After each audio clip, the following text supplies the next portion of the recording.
And they're off. First to show was Thin Legs. To the inside, there's Ouch, That Hurt.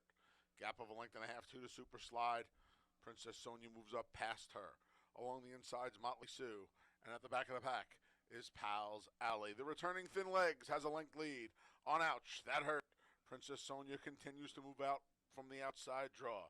Gap of 2.5 back to Super Slide as they go the opening quarter in a quick 22-4. Then we come back a length and a half to Motley Sue. Pal's Alley is at the back. She's 10 or 11 from Thin Legs. Thin Legs flaunts her speed today. Here comes Princess Sonia as the field makes their way to the quarter pole. Ouch, that hurts under a drive. Jeremiah Flores trying to get her going from third. The field spins off the turn and into the stretch. Thin Legs trying to see it through. Princess Sonia's been on the march from the half-mile pole. Ouch, that hurts, switches outside. Half 46 and 3. Thin Legs and Michael DeVilla Jr. are on their way to a first race win. It's all Thin Legs. Gate to wire in the opener, won it by 3.5. Princess Sonia held off. Ouch, that hurt. Up next, it's the start of the first pick 3 of the day. There are no changes in race 2, no scratches, I should say. A rider change for the 4, Bonfire Diva to Caber Koa. Koa rides the 4, Bonfire Diva. Here in race 2. And they're off. Bonfire Diva from mid-pack goes right to the lead. Call Me Carmelita to the outside in second. Back in third is Mind of Gold. To her inside is Clifton Punch and the Fabulous Moolahs at the rail.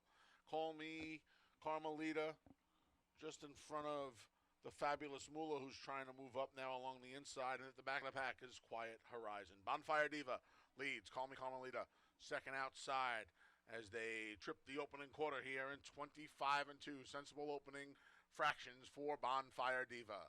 Back in third is Mind of Gold. The entry of Central Punch is fourth as the Fabulous Moolah tries to move up. Clifton Punch protects the rail, and Quiet Horizon is on the outside at the back of the pack. Half 50-2. Bonfire Diva picked it up a bit in that second quarter, but she maintains a length and a half lead. And now Bonfire Diva bumps it to 2.5, now 3. Call Me Carmelita trying to keep up, not doing so. Clifton Punch starting to rattle from the back of the pack. She's still on the rail and a half a dozen from the leader. Bonfire Diva. Koa has not moved his hands through 3/4 in 1:15-2. Off the turn, into the stretch. It's all Bonfire Diva. Here comes Clifton Punch with a final challenge at her. Down the center's Mind of Gold, but the field's coming to the 16th pole, and Bonfire Diva toyed with him. She went to the lead and improved her call with every margin. She's going to come under the line 7 or 8 in front. Clifton Punch was second. Over Mind of Gold, the Fabulous Moolah rounds out the soup. Race 3 comes up next. It's the start of today's $1 Pick 6. Today's Pick 6 features a carryover of $1,109. And here are the changes for the remaining races. And they're off. A little bit of an awkward break there for Boss Holiday. It leaves Give Me the Money on the lead. Morning Cup second, rushing up the rail is Boss Holiday, and Beach Boy Al is the trailer, but he's just 2.5 from the front. After the awkward beginning, Boss Holiday trying to mix it up now with Give Me the Money. 3 deep is Morning Cup, and Beach Boy Al stays stalked 4 wide as the field makes their way to the far turn through an opening quarter of 23-2. Give Me the Money. He has Boss Holiday to the inside and Morning Cup to the outside. And like an accordion, Beach Boy Al is 4 wide as the field makes their way along the far turn. Boss Holiday's fought his way to the lead. 3 deep, Morning Cup and Caber Koa looking to go back-to-back on the Wednesday card. Battling between is Give Me the Money. Nothing yet from Beach Boy Al, 46-3. Now a resurgent, Give Me the Money. Here's Morning Cup outside, far outside, Beach Boy Al. Field comes to the 16th pole. Morning Cup and Beach Boy Al, it's down to these two. Morning Cup trying to hold off Beach Boy Al. Beach Boy Al surges 50 yards from the line to get the money by 3/4 of a length. Then race 4 comes up next. It's the start of today's 50-cent Pick 5. Here in race 4, you can scratch the 3, Res Kia. Race 4, scratch the 3. They're in the gate. And they're off.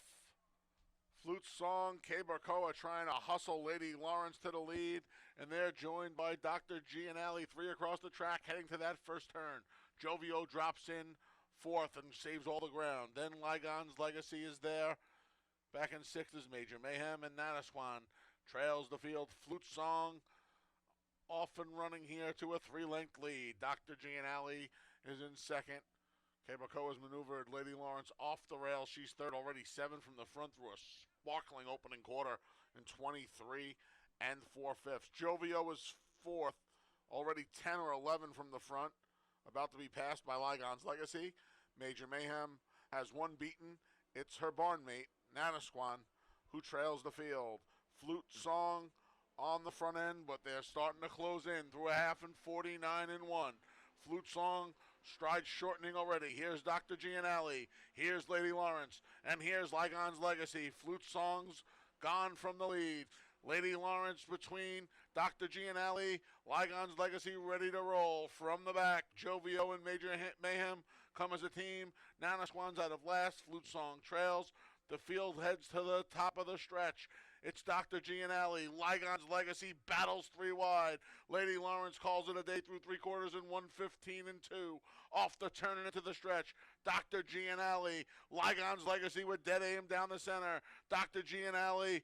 Romero Mirage pleading for another eighth of a mile. Ligon's Legacy trying to reel that one in. It's Dr. Gianelli and Ligon's Legacy 16th pole. Dr. Gianelli has another gear and opens up a 3-length lead.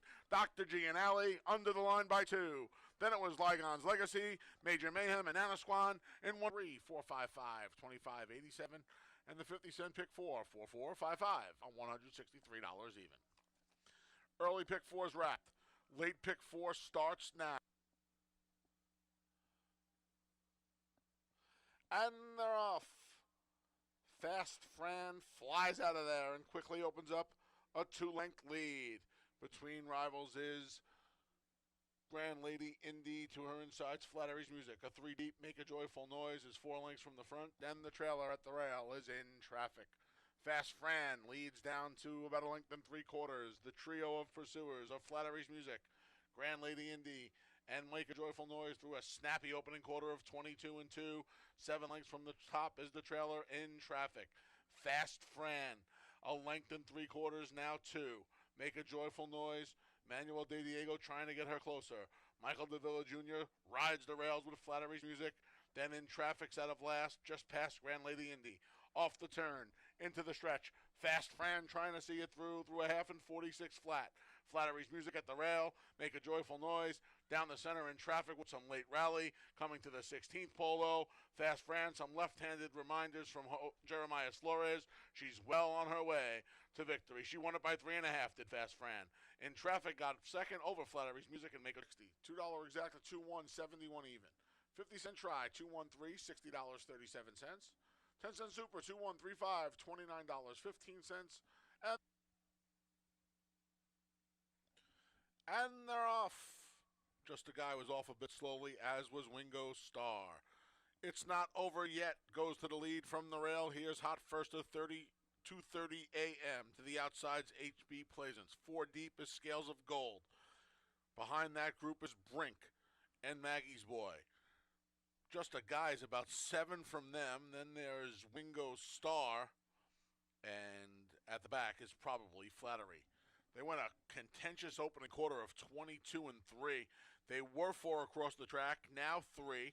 Scales of Gold widest of all. 2:30 a.m. is at the rail. In between, it's not over yet. Brink getting going from the back, as is Just a Guy who's finally his best stride off the turn and into the stretch. Scales of Gold, 2:30 a.m. at the rail. Brink down the center. It's not over yet. Scales of Gold emerges with the lead, but Brink's got a full head of steam, and here comes Brink in all his experience, and he goes right on by Scales of Gold. It's all Brink past the 16th pole. He's going to get out of the maiden ranks and start number 6 by about 5. Wingo Star from the Moon. For the 4, Don't Lose My Money to Luis Perez. And scratch the 8, D's Wise Guy. And race 8, scratch the 10, Bet the Palace. Post time for the 7th. And they're off. From the outside, there's New York Riesling. The gray between is Cool Kathmandu. To the inside, he's got the Jack. Khaki Jack's there as well. Gap of 3 lengths to the inside is going to be dancing. Just went past Sunshine Harry. And then the two at the back are Norgay and Don't Lose My Money. Cool Kathmandu leads them to the far turn a length. Khaki Jack turns up the pressure in second through a really quick first quarter of 22-1. We come back to the outside. Gaining ground is New York Riesling. From the back, Norgay's revving up as well. He's got the Jacks there. Riding the rails, going to be dancing. Off the turn and into the stretch, they all have Cool Kathmandu to catch. Khaki Jack, first run. New York Riesling lugging in there a bit. Towards the inside, there comes Don't Lose My Money from way back. Deep stretch now. Cool Kathmandu. Khaki Jack's been a pest the whole way, but Cool Kathmandu runs away from him the last 50 yards to win it by a widening 4.5 lengths. Khaki Jack held 9.5, $14.42 again. There was a late scratch in race number 7. Bowing Snowman, the number 2, came out. Refunds, win, play, show, exactly, try super. If you have. And they're off. Drinking Solo from the outside. There's the Mighty Don, and between them, Onofrio's intent on the lead. Rushing up is Brennan's War as well. Between rivals, there's Party News. Behind him is Stormandy in a little traffic trouble, forced dancing with Jake wide. Along the inside is the favorite Road Soda. Croag Patrick's there as well. And at the tail end of the field is She Speaks Well. The Mighty Don leads them around the first turn through an opening quarter of 24-1. It's the Mighty Don a length. Onofrio second. Brennan's War a half length back. Just 2 from the top. In third, Drinking Solo. Cabocoa trying to keep him closer in fourth. Party News, J.M. Rohina already trying to motivate that one. Then we come back to Dancing with Jake. Road Soda has a lot to do. He's got about 12 to make up. He's trying to make up ground right now. Croag Patrick's there. Stormandy is at the tail end, and She Speaks Well is behind them all. The field makes their way to the far turn through a half and 49 seconds flat. The Mighty Don and Rafael Rohina Jr. have shaken free of Brennan's War, who tries to re-rally. Drinking Solo, Koa looks for 3, and Drinking Solo's coming with a menacing bid midway on the far turn. It's still the Mighty Don. Here comes Drinking Solo. From the back, Dancing with Jake's at a huge price. Up the inside comes Party News. A lot to do for the favorite Road Soda. 1:14 and 2 for 3/4. Off the turn and into the stretch. The Mighty Don trying to see it through. Drinking Solo has dead aim. Down the center, Dancing with Jake's a huge price. Weaving through traffic, Croag Patrick. And now Road Soda's underway. They're coming down to the 16th pole. Drinking Solo takes the lead. Here comes Party News. Drinking Solo at the 16th pole. Party News, Road Soda, and the Mighty Don. Drinking Solo held on. $9.12. 10-cent super. 9123. 102.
Good afternoon, ladies and gentlemen. Thank you for watching and wagering on Finger Lakes Racecourse. Ladies and gentlemen, without further ado, we now ask you to please rise and remove your caps for the playing of our national anthem.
All right, ladies and gentlemen, you can now get out your pens, pencils, and programs because we now have today's changes.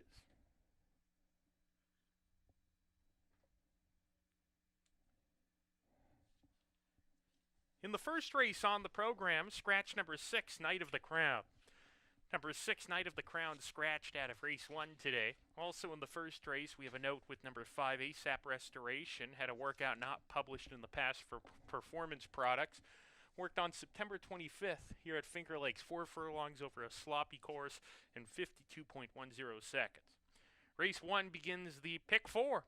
Races 1 through 4, the early pick 4. In the second race today, number 4, Dharma, is 1 pound overweight. Also, we have an updated workout for you with number 3, Spirit Wiling. Worked on September 21st, a half mile over a good dirt track and 50 seconds flat for a half mile, given a breezing designation. The third race begins the pick 6 will begin in race number 4 today, so there's just rolling pick 3s and doubles there in race 3. In the third race, scratch number 5, Red Fortress. Scratch number 7, Prepare for Glory. Numbers 5 and 7, both scratched out of race 3. In the fourth race on the program, scratch number 6, Peaceful Persuasion. Scratch number 7, Vaunted.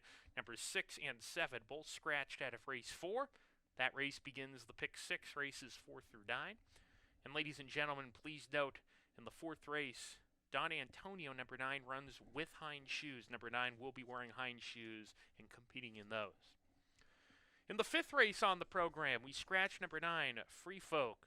Scratch number 9, Free Folk, in race number 5 today. Also in the fifth race, number 5, Ranger Blue, is 1 pound overweight. In the sixth race on our card, we go to race number 6, a $5,000 claimer. Number 4, Necessary and Proper, is 1 pound overweight. In the seventh race today, scratch number 2, Devious Banker. Number 2, Devious Banker, has been withdrawn from race 7 today. Over in the eighth race on the program, we scratch number 9, Gunman. Scratch number 9, Gunman, in race number 8. Also in the eighth race, number 4, Profitability, is 1 pound overweight. And the nightcap is race number 9. In the finale, scratch number 7, Lucky Mucho Man, and scratch number 10, Bottomless Refill. Numbers 7 and 10, both out of race 9. Those are all the changes, ladies and gentlemen. First post at 1 p.m. That's in 50 minutes. Coming up next, the pre-race show with Dave Mattice.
And welcome everybody to Finger Lakes Gaming and Racetrack. I'm Dave Mattice.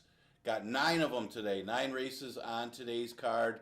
That means your early pick 4s, 1 through 4. Your late pick 4s, 6 through 9. Pick 5 starts in the 5th. Pick 6 doesn't change. Starts in race number 3. If you're that kind of player, that's kind of like how I like to play the races. Play laterally, I guess is how you would call it. Well, we're getting into October. Still some nice weather. Yesterday turned out to be pretty decent. Hopefully the rain holds off a little bit today. I know it was pretty foggy this morning. But as of now, we got a fast racetrack. Wasn't the case last week.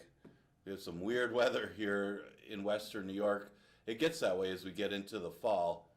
But still a lot of action left. We go right up until the day before Thanksgiving.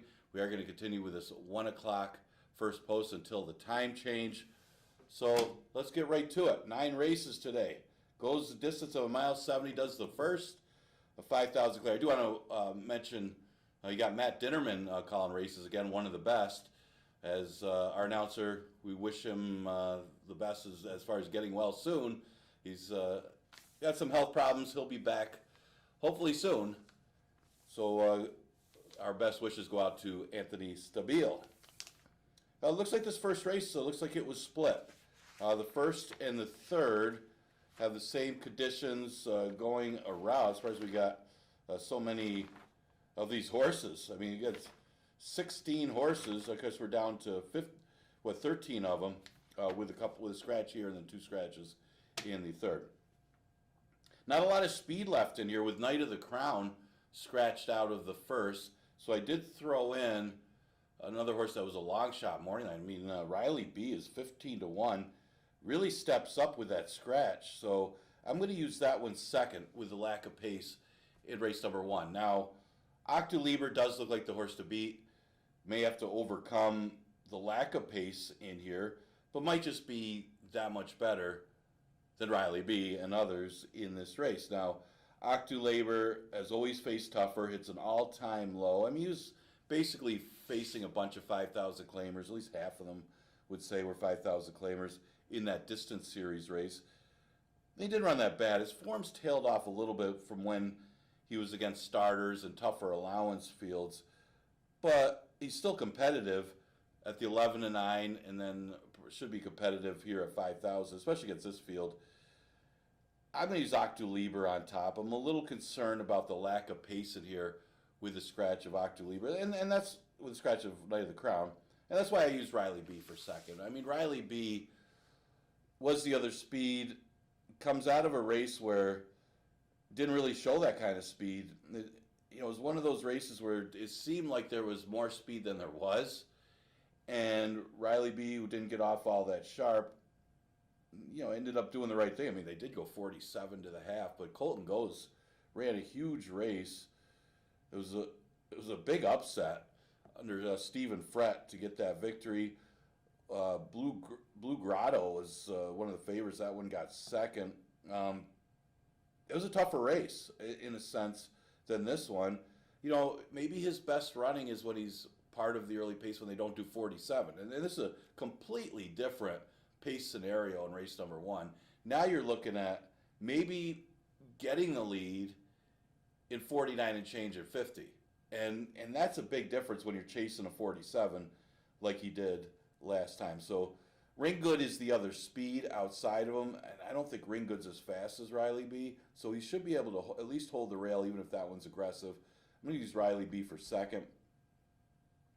ASAP Restoration's last race is too bad to be true. I mean, it could be one of those cases where it was a speed favoring day, and Parade Field was aggressive. He went out there with Knight of the Crown, and it's like the second half of the card. The speed got really strong. I mean, the track was really biased towards speed the last couple of races, and it was a great job by Jackie on Parade Field getting to Knight of the Crown early. Those two battled, and it wasn't like they were really coming back on that track that was favoring speed. And maybe that was the case for ASAP Restoration. Trying to sit back and make a move was his undoing. Now, Michael Davila rode this horse, gets off to ride Octoliber. That might tell you all you need to know about Octoliber being live in here. So I think ASAP Restoration I'll use for third. And Octoliber, you usually go with the jockey when it comes to that because both of them look live in here. And Octoliber, maybe the classier of the group in this race. So 1-3-5 in the first. Using Riley B is a little bit of a price just because of the lack of pace in race number 1. Second race is a maiden race for 3 and up, going 5.5 furlongs. Tricky race. I like the firsters, or I should say one of the firsters and the horse making first local start in this filly and mare race. So, I'm looking at PA Advantage, who's a first-time starter for Paul Barrow, and I'm looking at She's Wicked for trainer Chris Engelhart. Man, we'll talk about some good breeding. Let's start with PA Advantage. This one is a half to PJ Advantage, if you remember that one. Pretty good 3-year-old, I think it was. PJ Advantage won the Barker. I think it was, what was that Zero horse that also ran about the same time as PJ Advantage. The two of them were tough to handle in those stakes races back then. I like this one. Oh, I'm trying to think of Gyro. Not Zero, it's Gyro. The Gyro horse that Paul Barrow had. See, now my memory's going. I've been doing this too long. PJ Advantage looks to be awfully tough in this race, being the half to PJ Advantage. Now, this one's by Bellamy Road. I like the works leading up to the race. I don't think it's an overwhelming field. Dharma seems to just not quite get there in these sprint races. Playing with Dolls, I thought she would have run better than what she did last time. So I like these two inside horses, and I'll use P Advantage on top. She's wicked. Yeah, she's 6-1 morning line. Both of these horses are good prices. This one's by Speightstown out of a dam by Ghost Sapper. Well bred. Made the first start on a sloppy racetrack. I mean, I think he'd treat this horse like a firster because that race was way back when last year. Coming off the year layoff, only start as a 2-year-old on the shelf, make a first start as a 3-year-old. You're a little concerned about the lack of activity, why it takes so long for this horse to get back, but you can't ignore the breeding on this horse. This is a full to Bobby's Wicked, who was a multiple stakes winner. I think was second in a grade 1, also won a grade 3. That's the full. So this one extremely well bred, best bred horse in the race, but there are some question marks, making only the second start and a belated second start here in October. The 7 is Playing with Dolls. Playing with Dolls hasn't run badly. And, I mean, she's not quite good. I didn't like her last race, though. I mean, that was a race where I thought she would run a lot better what she did. Now, it did have a lot to do with the poor start. And sometimes that's tough to overcome when you get the poor break, especially at 5.5 furlongs. The race before, too. I mean, just finishing off the board had a bad break. So she's got to get out of the starting gate. She's outside. That shouldn't hurt her. Maybe that'll help her break and get into the race a little bit. Certainly got to use her. I'll use her third. Dharma will get over bet as usual, but maybe, you can't leave anything out of with the barn of M. Anthony Ferraro. The guy's been on an absolute roll this season. By far the leading trainer right now. It's not like Dharma's run bad races. She's just not quite getting there.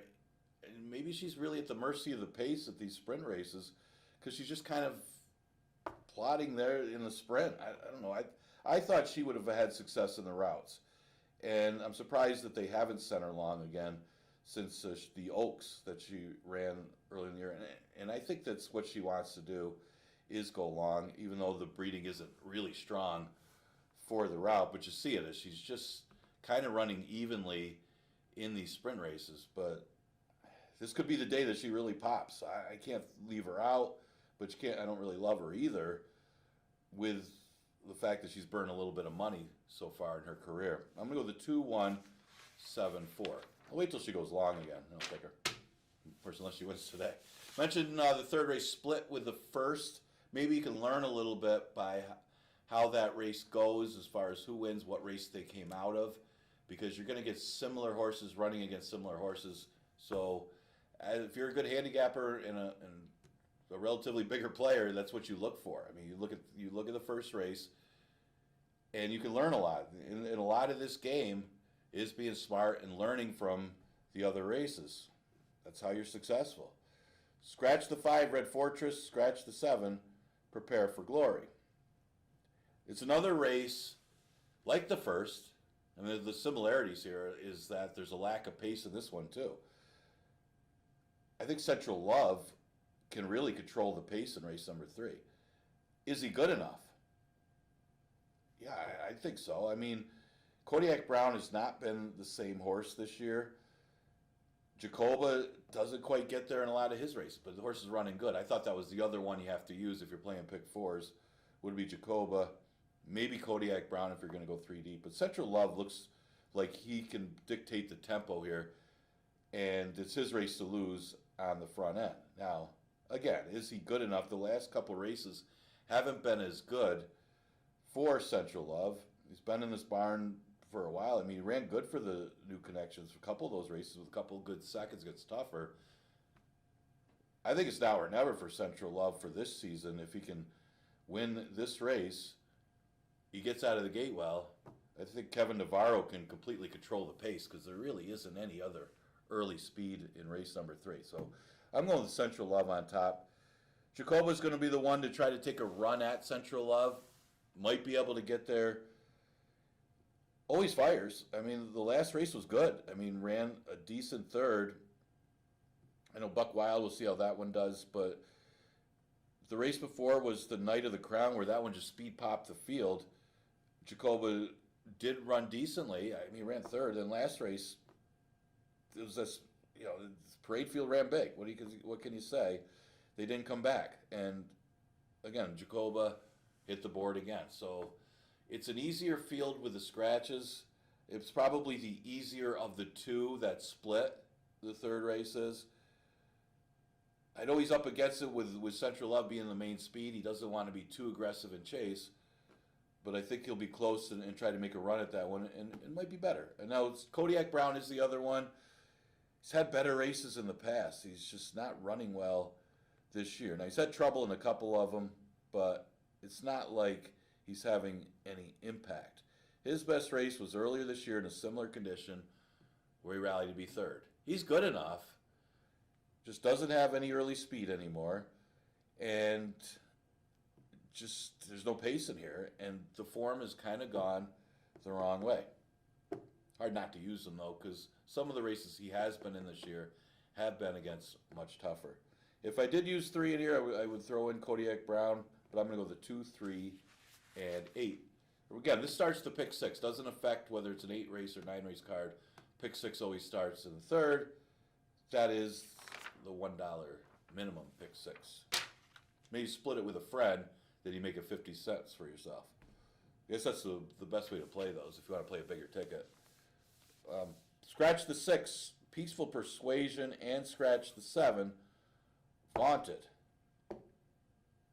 I still think Go Get the Bag won the last race. That's how close it was.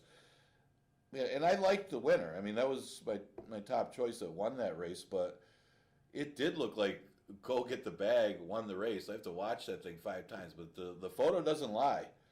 So he basically won against similar horses last time. Now goes against the same condition, maybe a little bit tougher this race than that one.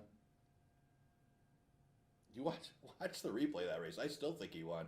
That other horse got a phenomenal bob to get that victory, but give Go Get the Bag another chance. Big price, 9-2, morning line for a horse that looked like he won. The 2 horse With No Name goes back to the straight 2 Lifetime and ran good.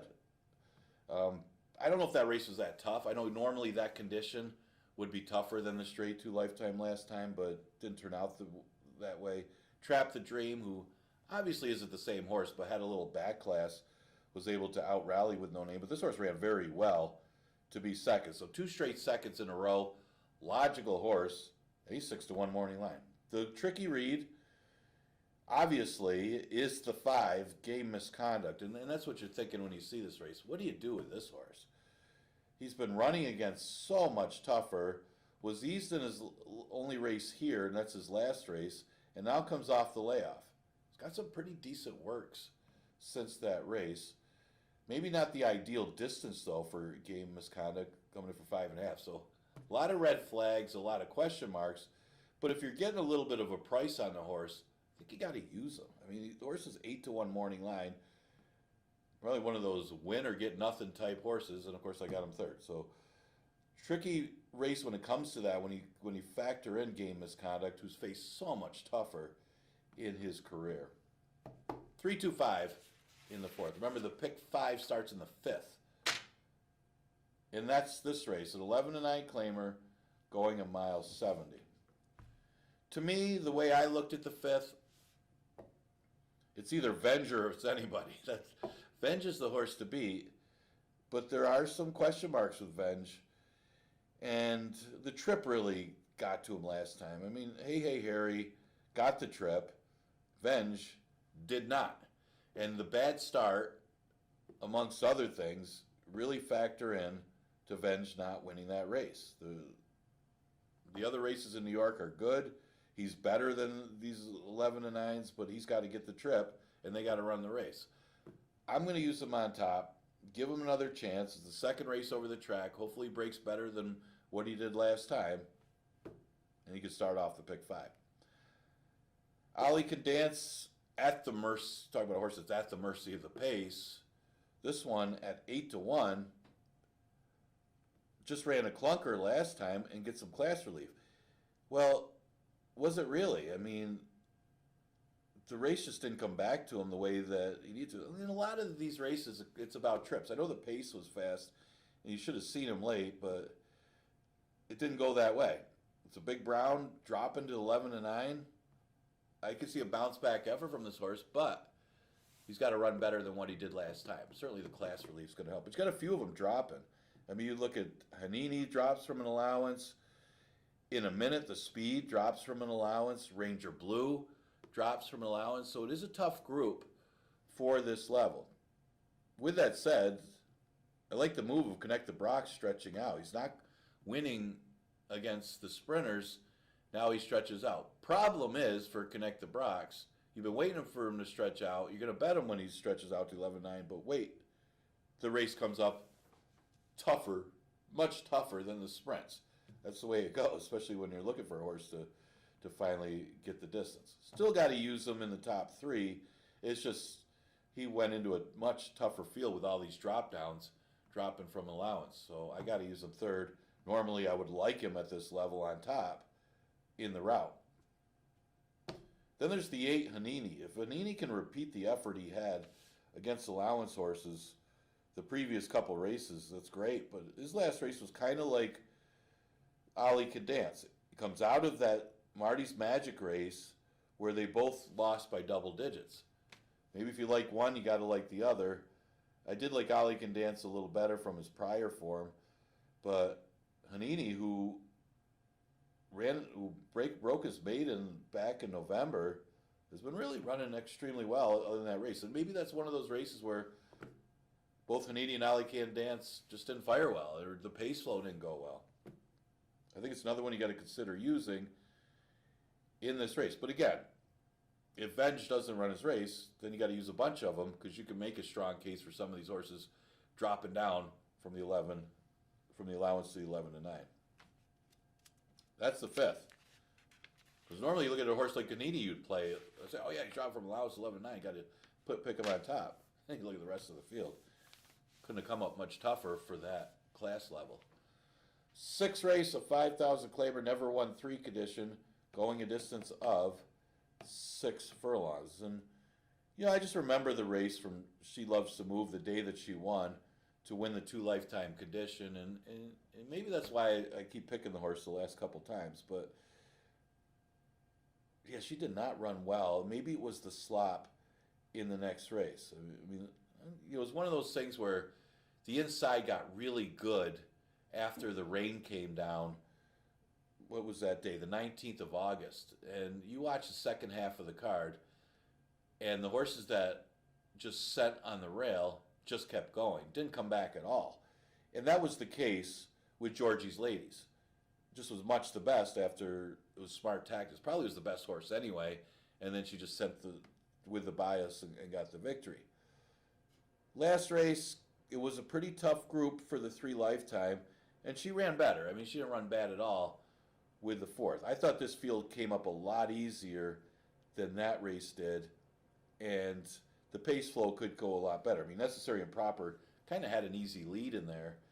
And She's Loved to Move kind of to sit back and make a run. She's kind of a stalker type. I wouldn't call her speed or closer.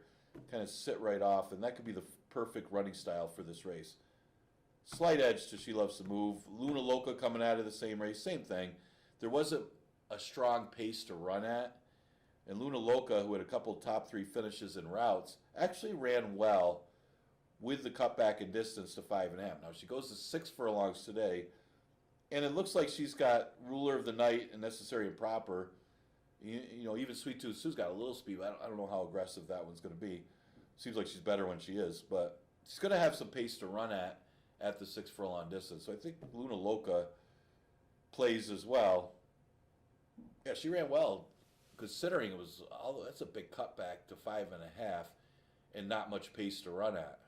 Good effort. The 3, Raw Power. Yeah, though, I mean, the big question is going to be the distance for Raw Power, because going primarily routes, it's not like she can't go 6 furlongs. The numbers on this horse at Penn National are far better than this field. Is she going to be as good going 6 here? And these Penn National horses have been a question. I know their bottoms, their times are faster there, but their numbers are still better than our bottoms for similar conditions. So this one, it comes out of better races, and if you, even though they're 4,000, you got to think she's got to win in 2 seconds. That's good enough to beat these horses. But is it good enough to beat these horses at 6 furlongs? That's the big question for Raw Power. I think at 10-1, you use the horses and hope. I don't think she'll go off 10-1, but she might. And I just think she obviously plays. You look at the breeding too. I mean, it's a hard spun horse. Could be awfully tough. Necessary and Proper, she's not going to have it the same way as easy as she did last time, unless Ruler of the Night doesn't really get out. The Ruler of the Night looks to be the other speed from the inside. Sweet Tooth Sue's not really as fast from the outside. But if Necessary and Proper can get out there, get a better start, if she can get out to the lead at 6 furlongs, she can win. It's a big question of how this pace flow goes, especially with Ruler of the Night breaking inside her. She's not going to have it as easy. I don't like the fact that she didn't win last time. Maybe Kaz Rose was just that much better. 6-5-3-4 in the 6. Still 3 more to go. Scratch the 2, Devious Banker out of race number 7. It is a starter optional claimer. 8,000 is the tag if you're not eligible for that starter condition. I mean, starter condition, man, we're really spreading it out here. The starter condition goes back, what was it, 2022? Yeah, so we got all these horses eligible for this starter, and they're coming up tough. How good is In Sky We Trust? I mean, normally this would be a step up in a set from those claimers that he comes out of. Got his game on. I mean, I don't like the way he lost the first start. It just didn't go his way. Nutsy got the better of the trips that day. I thought In Sky We Trust was far better than Nutsy, but just didn't get the trip. Got off that not that great. Tried to make a move and finish second. Wasn't the case the next time. Race couldn't have gone any better for In Sky We Trust. They all kind of bunched up on the front end, and then this horse emerged, like emerging out of the fog, like we saw this morning, and it just blew that field away. Followed it up with a good win, and the field wasn't that strong for the level last time. Thought this field was a little tougher, but his numbers are good, and numbers are good enough to win this race at 5.5. And it seems like there's enough speed to run at as well. Now, speaking of speed, the inside speed of this race is Lost in New York. This is another Penn National horse. It's kind of like Aaron Rodgers. This is Lost in New York. Comes off the victory. I mean, that race was arguably a tougher race than this one, and he won. I think the question for Lost in New York, though, is still at 6 furlongs if he does get pressure from Father Walsh, who hasn't been getting out of the gate. Now, Father Walsh gets out of the gate better today. He's going to be right with Lost in New York early. I would really like this horse at 5.5 to beat In Sky We Trust. At 6 furlongs, or sorry, at 5.5 if there was no other pace in there was kind of my point that I was trying to make in there. So you got to be careful of your notes. If Father Walsh wasn't in the race at this distance, a 5.5, I would really like this horse. I guess that was the point I was going to make. But does he get a clear lead with pace outside of him? If he does, and speed's pretty decent on the rail today, I think Lost in New York's got a realistic shot to upset this field coming out of the races he's coming out of at Penn National. He's 8-1 morning line. Why not? Sigler. What can you say about Sigler? Probably will open up 1-9 in here as the low odds and then go back up. I don't know. I just think that this horse might be heavily touted off of this recent form. I don't know why. He was coming from upstairs, maybe in the paddock room. whoever the tellers are. Sigler looked good, got a perfect trip when he won at this distance under Andre Worry. So same thing, Andre Worry riding 5.5 furlongs. Last time, what are you going to do? He ran into a horse that's a stakes horse. Runaway Joke won the race when they took the entries. I mean, there's no way Runaway Joke was going to get beat by that field. And he won. But Sigler, like others, was running for second. Didn't get a perfect trip, and maybe that's why he didn't hit the board that day. This is much easier. I mean, the Sky We Trust could be the favorite, but let's face it, the Sky We Trust is not as good as Runaway Joke. Now he's outside again, so he'll get a similar trip as that race in the one state bred that he had a couple starts ago. Field's probably the same. It's just a question of getting that exact trip. I'm going to use him third. For fourth, I'll throw in the 3 Martin Kelly. I know he's a little bit cheaper than these, but he comes off a troubled trip when Nutsy beat him, and I'm not so sure Nutsy is better than Martin Kelly. The race before, Old Man Winter out-rallied him, so he's getting beat by a little bit by some of these horses because he's not getting the right kind of trip. I think he's going to get a perfect trip in here. When you got the speed of Lost in New York, the scratch at Devious Banker, that puts him in perfect position, provided the inside is good, right in that pocket to make that late move. I'm going to go with a 6193 and a pretty good starter allowance race. Now, one of the top owners in there, high percentage owner, one of those horses. Scratch the 9, Gunman, out of race number 8. It's an allowance race, never won 2 condition, going 6 furlongs. Yeah, I mean, let's face it, I Got Busted's going to be the horse to beat in here. Going to be a heavy favorite. But what do you do with a horse that's been off since February? Again, I'm not one here at Finger Lakes because I play the percentages. I mean, horses don't win off long layoffs here at Finger Lakes. Not usually, unless they're much the best. I Got Busted could be much the best. Tricky Reed. I took a slight upset in here, and I think the horse can improve off of his last race. Talking about Please Be Nice. Goes a little further. Doesn't have to be out there pressing I Got Busted, but should be close up. Was wide last time and pressed that really hot pace. Pop Coyer got a perfect trip to get the victory, but this horse pressed Stars and Stones, and it wasn't like they went that slow for the day. I think that pace figure is misleading because the track changed. I think they went really quick, and Please Be Nice backed up. You know, you look at the races before that in New York, facing much tougher. Yes, he's stopping and he's fading. I just don't and he's chasing. I don't think they have to be that aggressive with his horse. I'm not sure why they are. And that happens. When you break your maiden and you win on the front end, all of a sudden you think you got a speed horse. And then that's the case with a lot of horses here. And that's the fallacy for some of these trainers. They look at that, and then the horses get caught up in these speed duels, and they finish off the board a lot.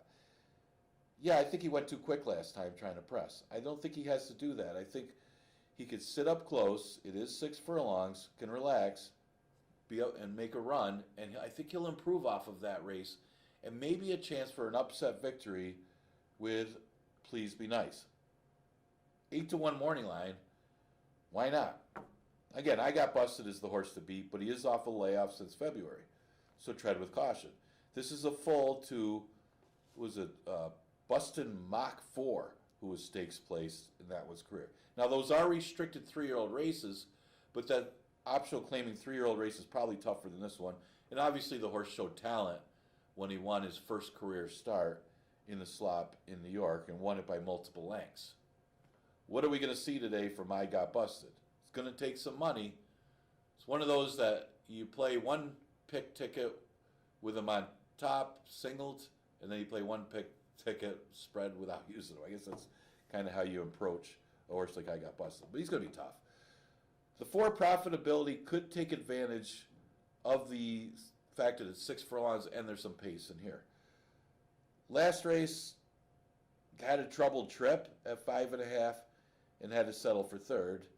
was probably better than the horses in front of him. But the thing is, Smile Take Charge also got away on the front in that race at 5.5. The previous race wasn't bad either. He had a troubled trip. So with a better trip today and the pace backing up, I think profitability really plays in here. He's 12-1 morning line. Got to use him. The 3, Enticing Prospect, logical horse off the recent numbers. Ran a good second last time. I thought the race was a little easier last time than what he'll face here at 6 furlongs, but you can't throw this one out either. The other M. Anthony Ferraro trainee, I think they both play and they're both about equal. Last race, we scratched the 7, Lucky Mucho Man, scratched the 10, Bottomless Refill, talking about the go get the bag race. This was the one that somehow won the Bob. Oh, wow.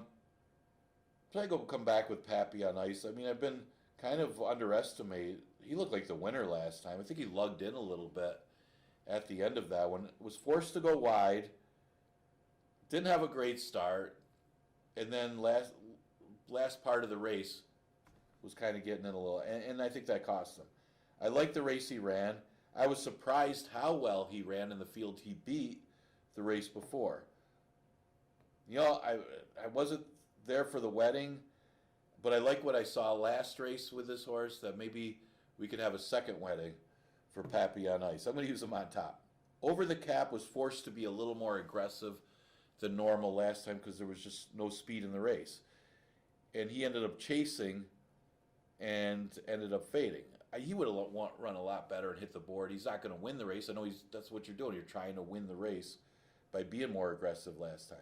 I don't think he does that this time because there's other speed in the race. So I would see this horse go back to normal tactics of sit back and make a run in a race that does have some speed with Blacksmith Strong and Nemo's Fortune. So Over the Cap, I think, is a real player in here, and he's 5-1. Sea Tiger, it's just tough for me to take this horse on top because he normally makes that one run and hits the board. Ran well last time. The Karki figured this horse out. He knows he's got the one run. Sit back, wait, make the one run, and hope they come back to him. And that's how Sea Tiger's always been, even when he was with John Grabowski. You see him, if you make that run too early, he hangs a little bit. Sit back, make the run at the end, and he could win here. His numbers are better than these, but again, he's more of an underneath type horse that if he goes off the favorite, you get what you're paying for. Should hit the board, though, at least.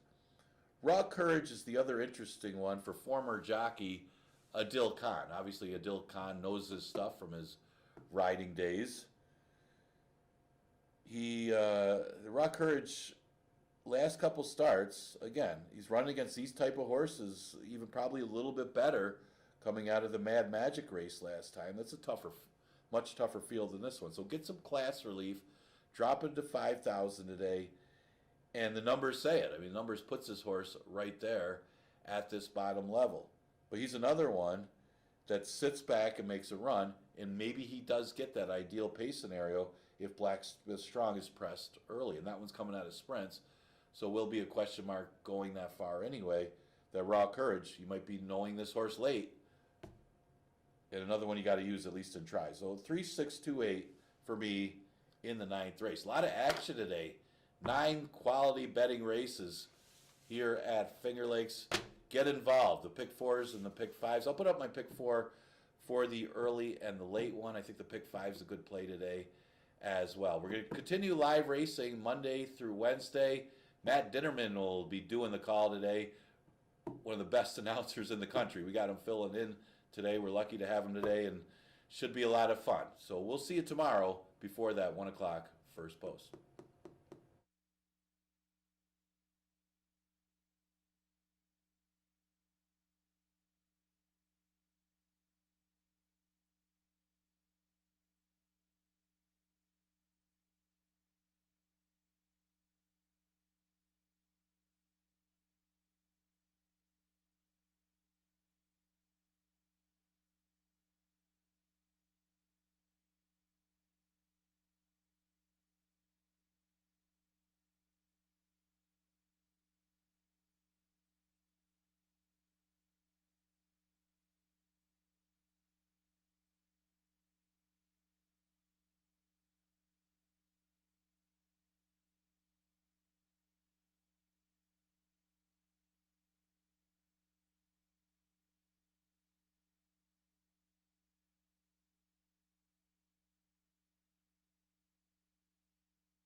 runners are now making their way onto the track for the first race on our 9-race card today.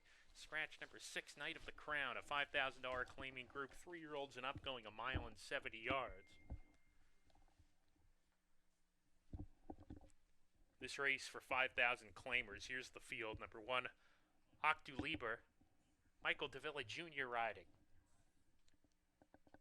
Number 2, Buck Wild, Andre Worry in the saddle. Number 3, Riley B, John Barrios in the irons. Number 4, Anything Passable, Nazario Alvarado has the call. Number 5, ASAP Restoration, Dalton Brown, the jockey. Number 6 is Scratch. Number 7 is Ring Good, Emmanuel Di Diego, the pilot. And number 8 is Angelic Mission, Luis Perez riding. 5 minutes to post for race number 1, start of the early pick 4 here at Finger Lakes. Good luck.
1 minute to post time. The runners are making their way to the gate.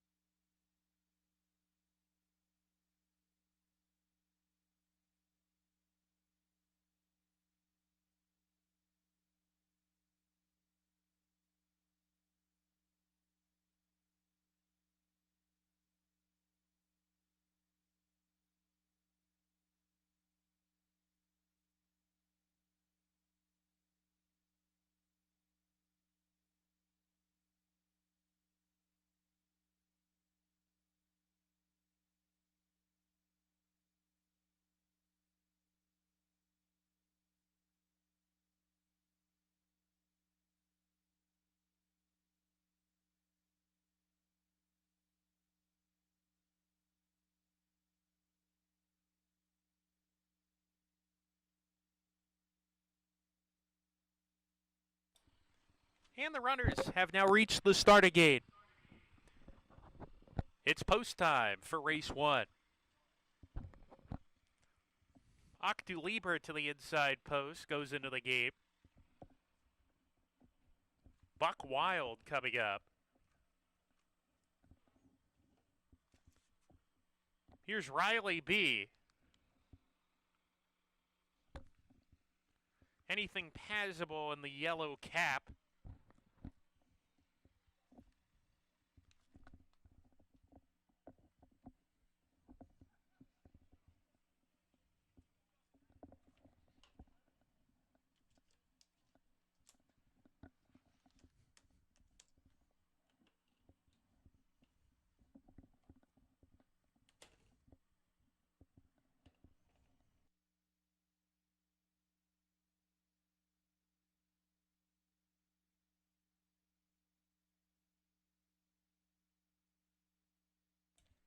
Anything passable.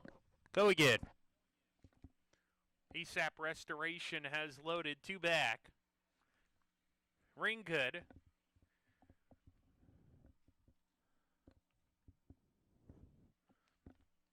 Angelic Mission. 9 races today. Good luck. We're ready to go.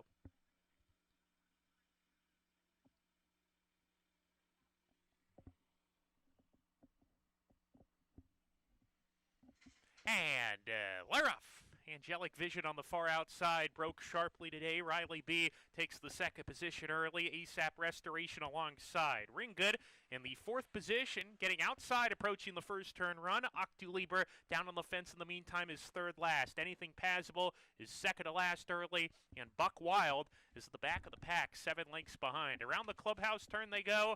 And Angelic Vision sets a moderate clip. Angelic Mission the leader here by a touch more than a length. Riley B right behind on a hold 2nd. ASAP Restoration 3rd. Ring good in the 3-path 3 deep. Gap of 2 to anything passable. Octu Lieber drops back to the 2nd last position, and Buck Wild can still see them all. 7 behind Angelic Mission the gray, who continues to pave the way in the opener. A half length in front.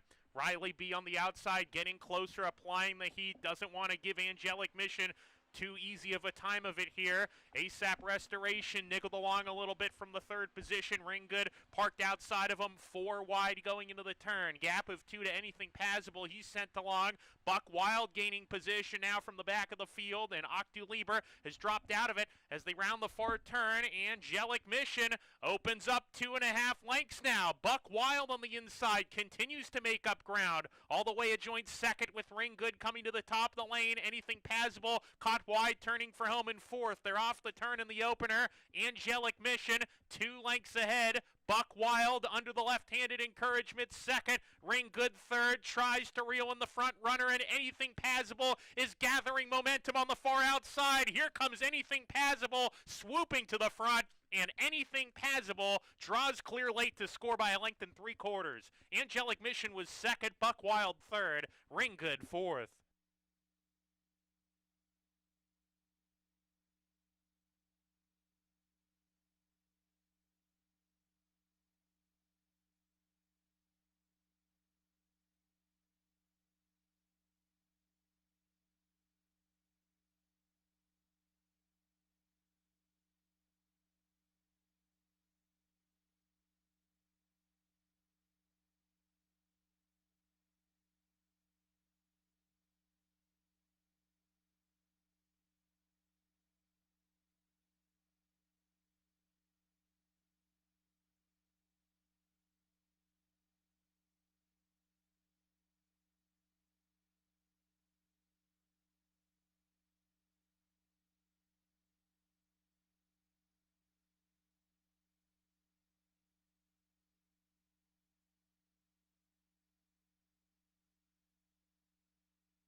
Number 4, Anything Passable, was first. 8, Angelic Mission, second. Photo finish for third and fourth. Please continue to stand by until the photo finish results have been posted and the race is declared official. Running third was number 2, Buck Wild. Fourth, number 7, Ring Good. 4827, your top 4. 4827.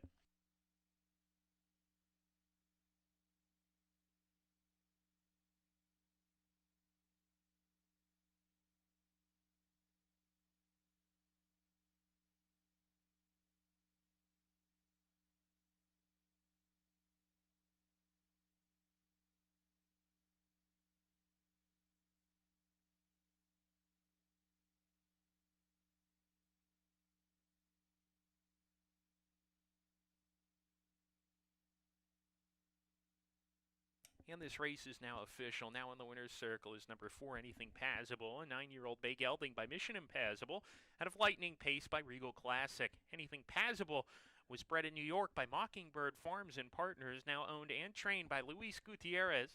Your winning jockey is Nazario Alvarado. Final time for 1 mile, 1 minute 45.99 seconds. This race is now official. The second race is coming up next, a maiden special late for fillies and mares, 3-year-olds and upward, sprinting 5.5 furlongs. No jockey changes or scratches in race 2. Post time for the second race, 20 minutes away.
in the paddock for race number 2. And man, that was anything passable. Horse just runs every week and just keeps firing for Lugu. That's 2 in a row for anything passable. Naz Alvarado for Louis Gutierrez to start us off. All right, second race, a good maiden race, fillies and mares, that goes a distance of 5.5 furlongs. Tricky race. You got a couple first-time starters in here. You got PA Advantage of Spirit Willing for Patricia Meadow. They got a horse making her second start, very well-bred horse, and She's Wicked from the rail. Start off with the firster, PA Advantage. This is a half to PJ Advantage, horse that ran some years ago and won the George Barker Stakes. Had a good season that year. I think the horse was voted top 3-year-old. I think the other one, the stablemate, was the horse of the year that prior year. But PA Advantage, she's making a belated debut. She's starting her career at age 4. Got some decent works and some decent breeding. So the horse definitely plays in here first time out. She's Wicked will be making her second start. She made one start as a 2-year-old. It was last year in October of 2023. And was bet down to be the favorite that day. Ran decently, did catch a sloppy racetrack. So I think she got to treat her like a first-time starter, even though it is her second career start. This is a full to Bobby's Wicked One, who was a multiple stakes winner, was second in a grade 1 and actually won a grade 3. And that's the full to this one. Obviously, you look at the breeding, Spitestown out of a dam by Gosapper, and you can see that this Kentucky bred is well meant. But she is only making her second start, and it's off of a year layoff. 5-2 is the price on her. As far as the horses that have run here, you got Playing with Dolls, who has been no worse than 4th in her 4 career starts. Problem is she's been fourth 3 times. She's been having a trouble at the start. At least last race she did, and that was her downfall. Maybe a sharper start puts her right there. Same thing with Dharma, is one that she's just not quite getting there. I mean, she's burned a little bit of money this year. It seems like her better races were in routes, and Red Butterfly was good. I mean, Red Butterfly would probably beat this field, but she's just putting in that mild late run in some of these races, and she's got to go 5.5. So see if they back up to her, and that might be what Dharma needs in here, especially a 5.5. She doesn't have a lot of early speed. Exacta Tri, Super, Daily Double, and Pick 3 starts in race number 2. You got about 6 minutes to post.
And the runners are now making their way onto the track for the second race, maiden special weight here. Fillies and mares, 3-year-olds and upward, going 5.5 furlongs.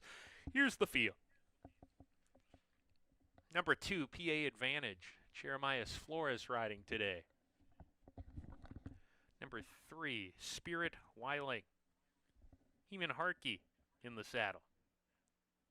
Number 4 is Dharma with Luis Perez. Number 5, Cruisin' to Win. Dalton Brown with the assignment. Number 6, Out of the Cloud. Jackie Davis riding. Number 7, Playing with Dolls. Kevin Navarro has the call. And number 1 will not be with the post parade. In fact, number 1, She's Wicked, is already on the first turn warming up. Andre Worry in the saddle. Post time for the second race, 4 minutes away, ladies and gentlemen. Race number 2 here, coming up at 5.5 furlongs. Good luck.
1 minute to post. The runners are making their way to the gate.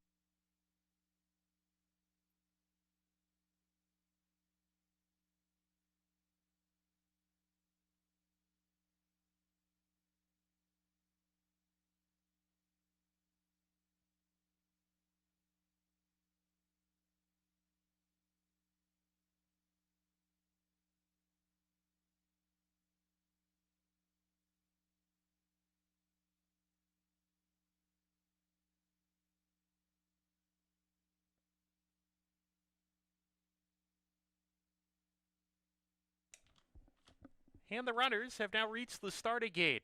It's post time for race number 2.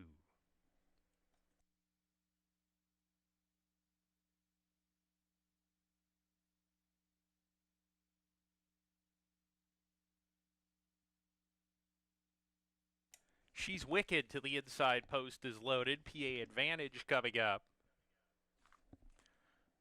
Spirit Wiling.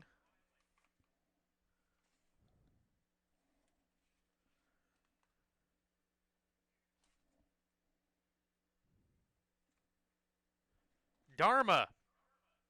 Post position 4.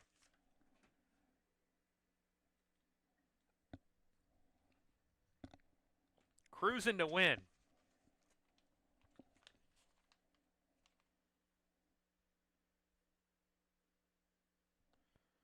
Out of the Cloud. Post position 6. Second to last. Playing with Dolls to the outside. Waiting for Playing with Dolls. Goes it. We're ready to go. And they're off. Spirit Wiling off slowly from post position number 3 and is sluggish after that, well behind. Cruising to Win has the most early lick with She's Wicked, a half length back in the second position. Gap of 2 to PA Advantage, Out of the Cloud alongside. Playing with Dolls in the 5th position. Dharma takes the second last position, 7 off the lead, gap of 5 to Spirit Wiling. The slow starter is last. First the long shot, Cruising to Win, who hits the forward turn comfortably clear. Length and a half's the margin. PA Advantage sent along from the second position. Out of the Cloud, still alongside. She's Wicked has dropped back a couple spots, 4th on the fence, 2.5 lengths behind with Playing Dolls. Dharma pushed along, needs to pick it up, and Spirit Wiling tries to get into it from the back, is making up a little ground, but still has a lot of work to do at the top of the stretch. Out of the Cloud on the outside, corrals the early leader, Cruising to Win, and it's now Out of the Cloud in front. Outside, Playing with Dolls is coming with a rally. Out of the Clouds needs to finish. Playing with Dolls on the outside, surging late. Out of the Cloud close home, got it. Out of the Cloud to score. Playing with Dolls was second. Dharma came on for third, but was beaten again, and then PA Advantage fourth.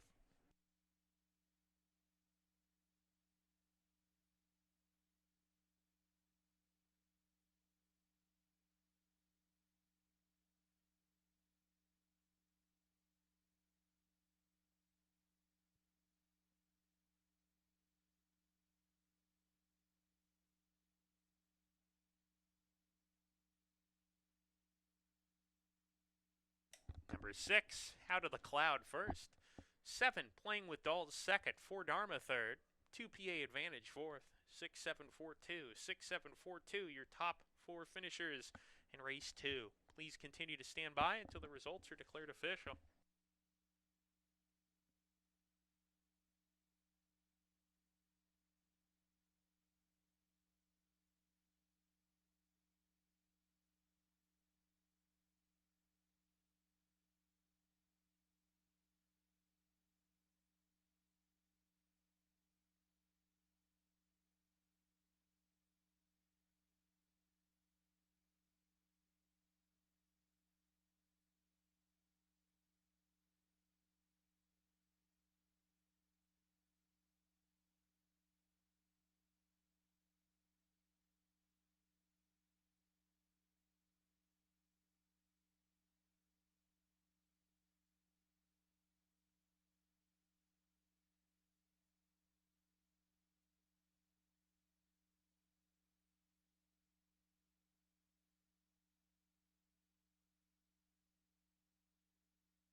Out of the Cloud is the official winner of race number 2. This race is now official. 4-year-old Bay Filly by Cloud Computing out of Surprise Cameo by Giant Surprise.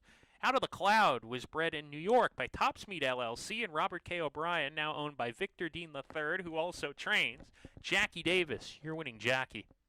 Up next is the third race on the program.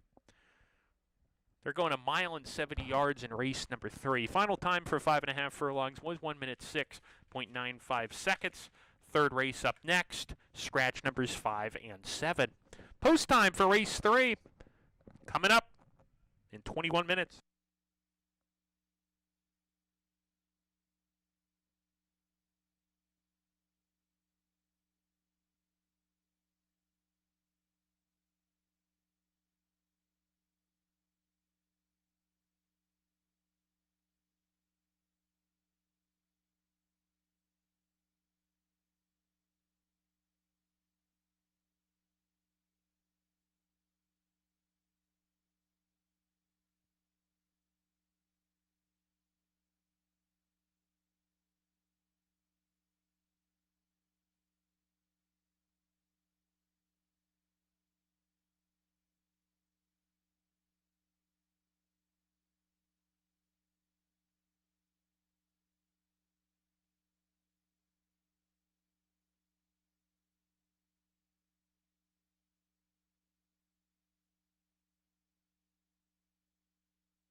All right, getting ready for race number 3.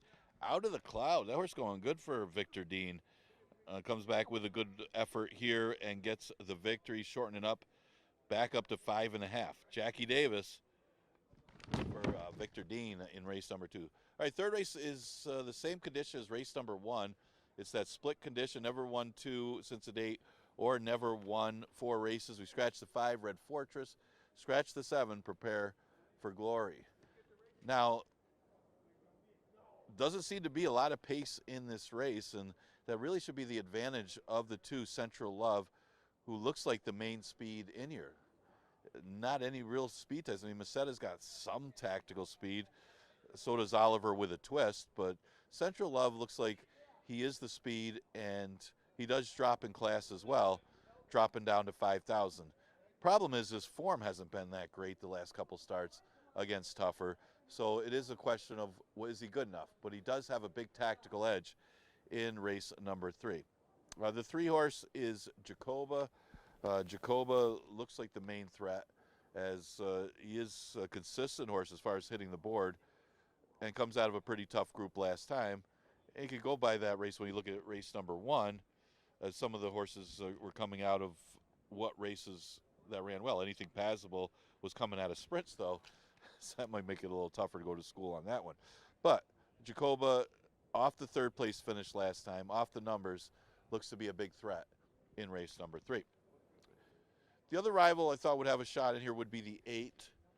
That's Kodiak Brown. You really haven't seen what's the best of Kodiak Brown. His actual best effort was first time stretching out this year in his second start of the year when he ran 3rd behind Macetta. That was a pretty weak group that he was in. So he just hasn't been the same horse this year, but now drops back down coming out of the distance series races, and maybe because of the level of competition he's up against here, if he can run his best race, he could get back into good form. But you just haven't seen it the last couple starts, although against a lot tougher. I mean, there's no Coach Bahi in this race. I mean, Coach Bahi would be 2 to 5 in this spot, but he's a big top 3 threat, and he's at odds of 9 to 2. His last year form would easily beat these. Exacta Tri Super Daily Double Pick 3 and the $1 Pick 6 starts with race number 3. Scratch the 5, Red Fortress. Scratch the 7, Prepare for Glory.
And the runners are now on the track for race 3, a $5,000 claimer, 3-year-olds and upward, going 1 mile and 70 yards. Here's the field. Number 1 is Masetta. Jackie Davis looking for back-to-back victories on the card today. Number 2, your current favorite, Central Love. Kevin Navarro has the call.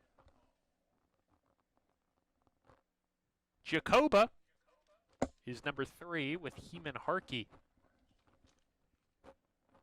Number 4, Oliver with a twist. Emmanuel Di Diego, the pilot. Number 5 is scratched.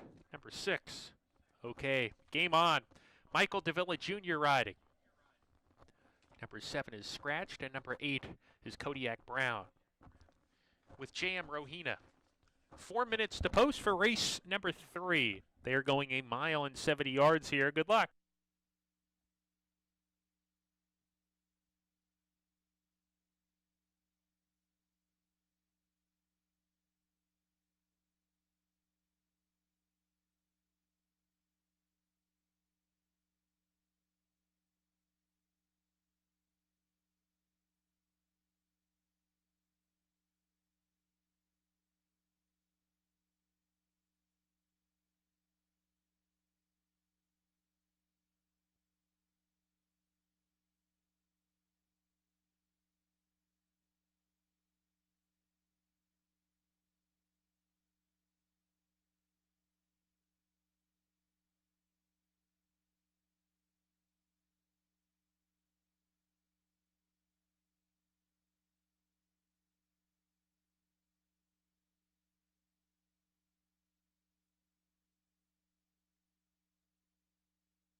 And the runners are approaching the gate. 1 minute.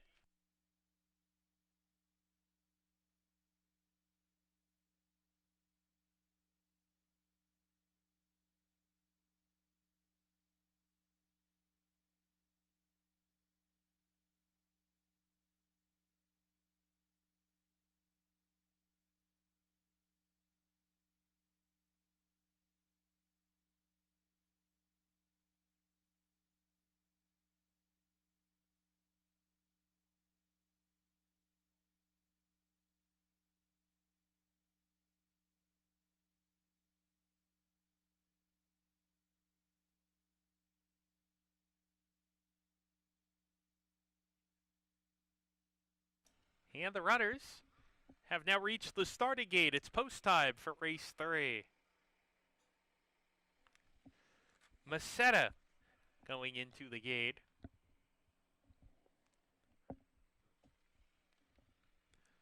Central Love takes his spot. Jacoba. Here's Oliver with a twist. Okay, game on. Post position number 6. And to the outside, Kodiak Brown in the pink cap.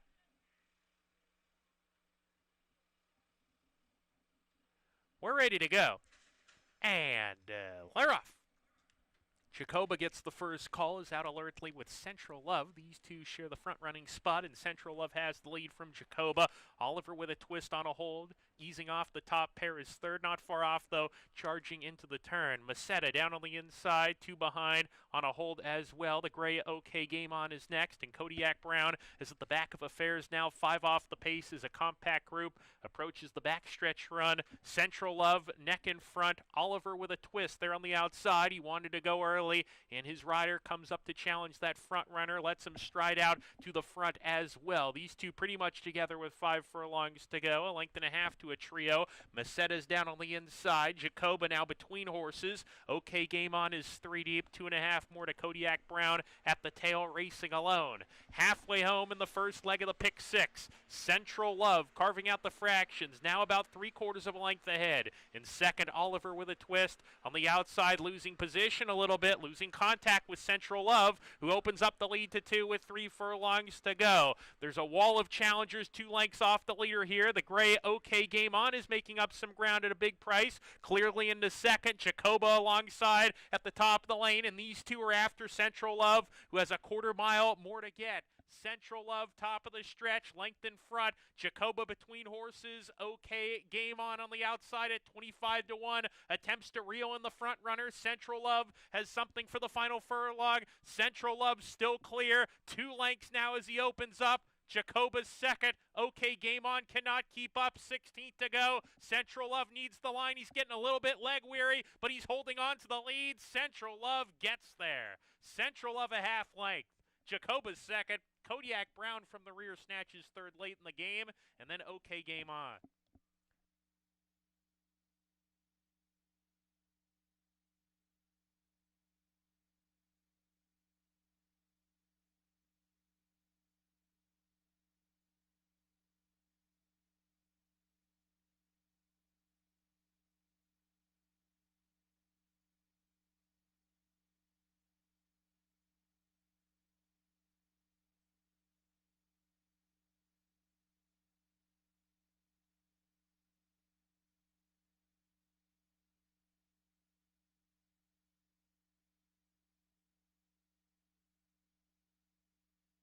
Number 2, Central Love was first. 3, Jacoba second. 8, Kodiak Brown third. 6, OK Game On fourth. 2, 3, 8, 6.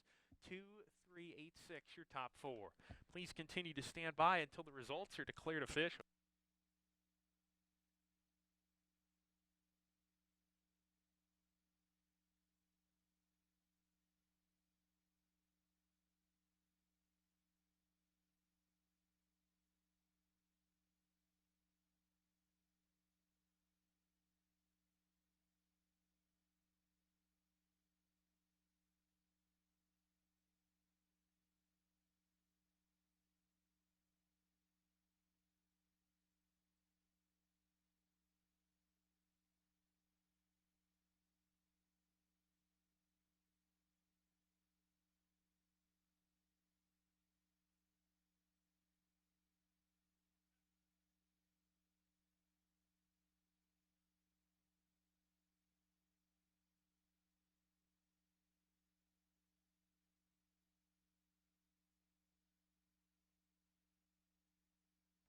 final time for a mile and 70 yards, 1 minute 46.40 seconds.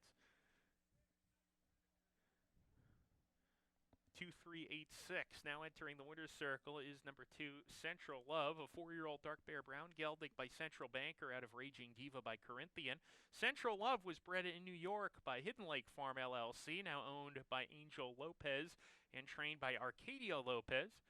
Your winning jockey is Kevin Navarro.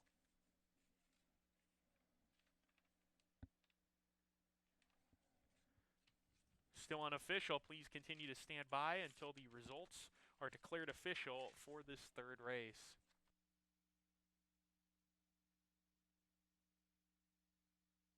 And the race is now official. Central Love pays $380 for the win.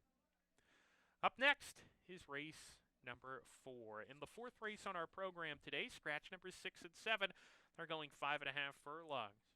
Please note number 9 running without hind shoes as well. Post time for the 4th race, 20 minutes away.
Ladies and gentlemen, race number 4 is coming up next. Pick 3 races 4 through 6 here, and we've got that Finger Lakes bonus bet for you.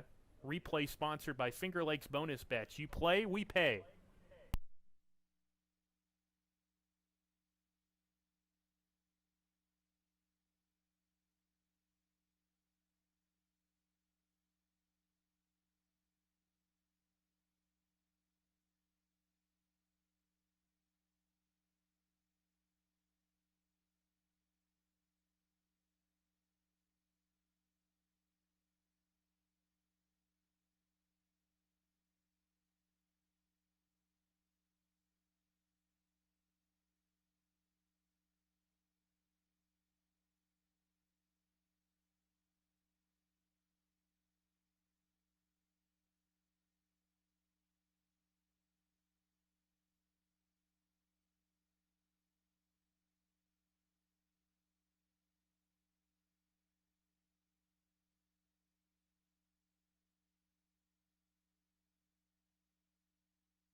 All right, fourth race on the card. You got about 9 minutes. Yeah, Central Love was the main speed. Kevin did a good job just keeping that one together as Jacoba did put in a big run, but Kevin Navarro gets the victory for Angel and Arcadio Lopez.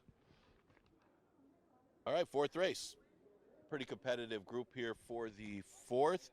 We scratched the 6, Peaceful Persuasion, and scratched the 7, Vaunted, out of this affair. The 3, Go Get the Bag, is second choice on the board at odds of 3-1. This one was a good price last time, probably because of the post. Had to start from a 10 post, but man, this horse ran well and just got nipped at the wire. Still don't think that he did if I watch it, but it was close. The other one got the bob, and it was a much improved effort from the previous start, but this one's got a little back class. Was running against maiden special weights back last summer, so maybe getting it together is Go Get the Bag. It's a better post today, and off of the recent race, looks like one of the top contenders in this one. With No Name also knocking at the door. This one goes back to 5.5, where he ran in the 2 lifetime, and thought he was going to win that race. Interchanger, the deep closer, ran a big race for the Clarks to get the win, as the pace did fall apart. But last race was good too. I mean, this horse ran second to Trap the Dream, who had some back class. Just that race fell apart too, and that one came from out of it. So With No Name's been knocking at the door. Is a big threat in here. He's a big price at 6-1. And then the 5, Game Misconduct, is the tricky read. This one takes a huge drop in class, coming off a layoff since June. Obviously has faced tougher, but which Game Misconduct is going to show up today? Obviously he's got a class edge on these rivals. Exacta Tri Super Daily Double Pick 3 starts in race number 4. Scratch the 6 and 7.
And the runners are now on the track for race number 4, $5,000 claimers, 3-year-olds and upward, going 5.5 furlongs. In this race, scratch numbers 6 and 7, number 9, Don Antonio running with hind shoes on. Here's the field, number 1, BC Glory Days, Nazario Alvarado riding this afternoon. Number 2, With No Name, Heman Harkey has the call. Go Get the Bag is number 3 with Jeremiah Flores.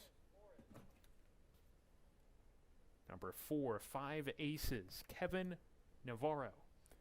We'll see him in a second. Number 5 is Game Misconduct. Game Misconduct ridden by Luis Perez. Numbers 6 and 7 are scratched. Number 8, McDonough, Michael Davila Jr., the rider. Number 9 is Don Antonio, Joel Cruz in the irons. And number 4 is 5 Aces warming up without the pony and without the post parade here. In the irons is Kevin Navarro. 4 minutes to post for race 4, going 5.5 furlongs. Good luck.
1 minute to post. The runners are reaching the gate.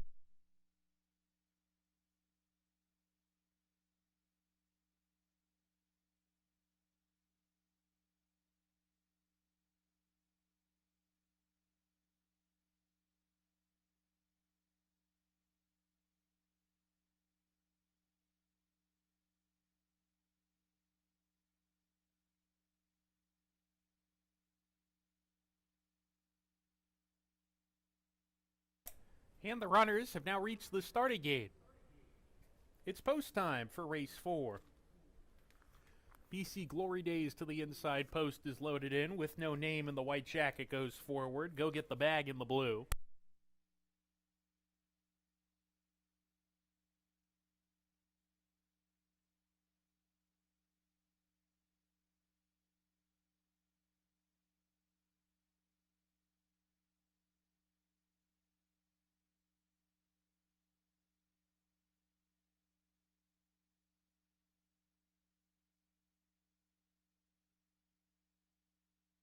Five Aces walking up to the gate in the yellow jacket.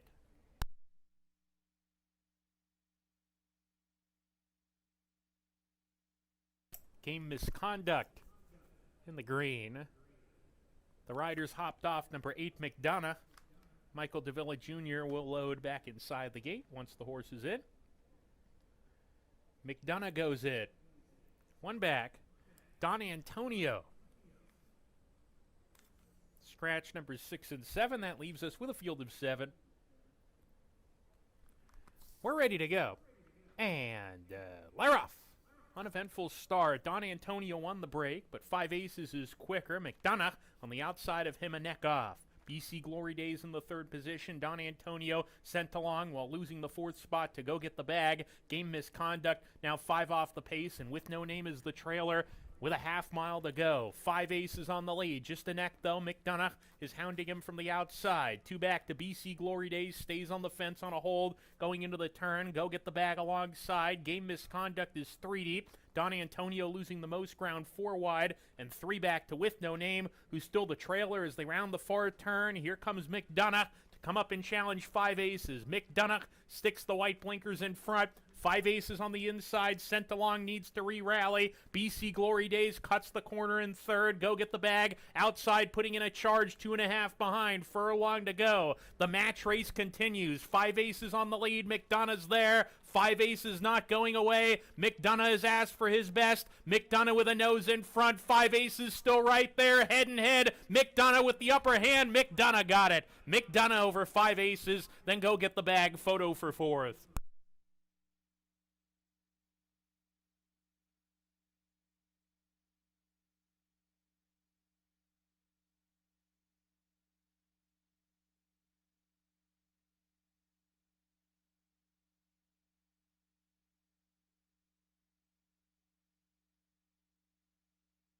Photo finish, photo for the win. Please continue to stand by until the results are declared official, and of course the photo finish results have been posted.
Number 8, McDonough was first.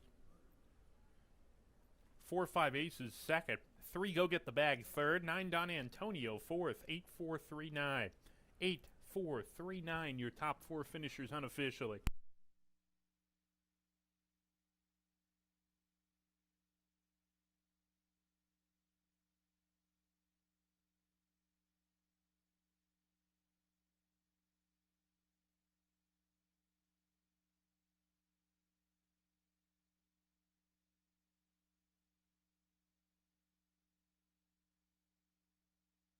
Now in the winner's circle is number 8, McDonough.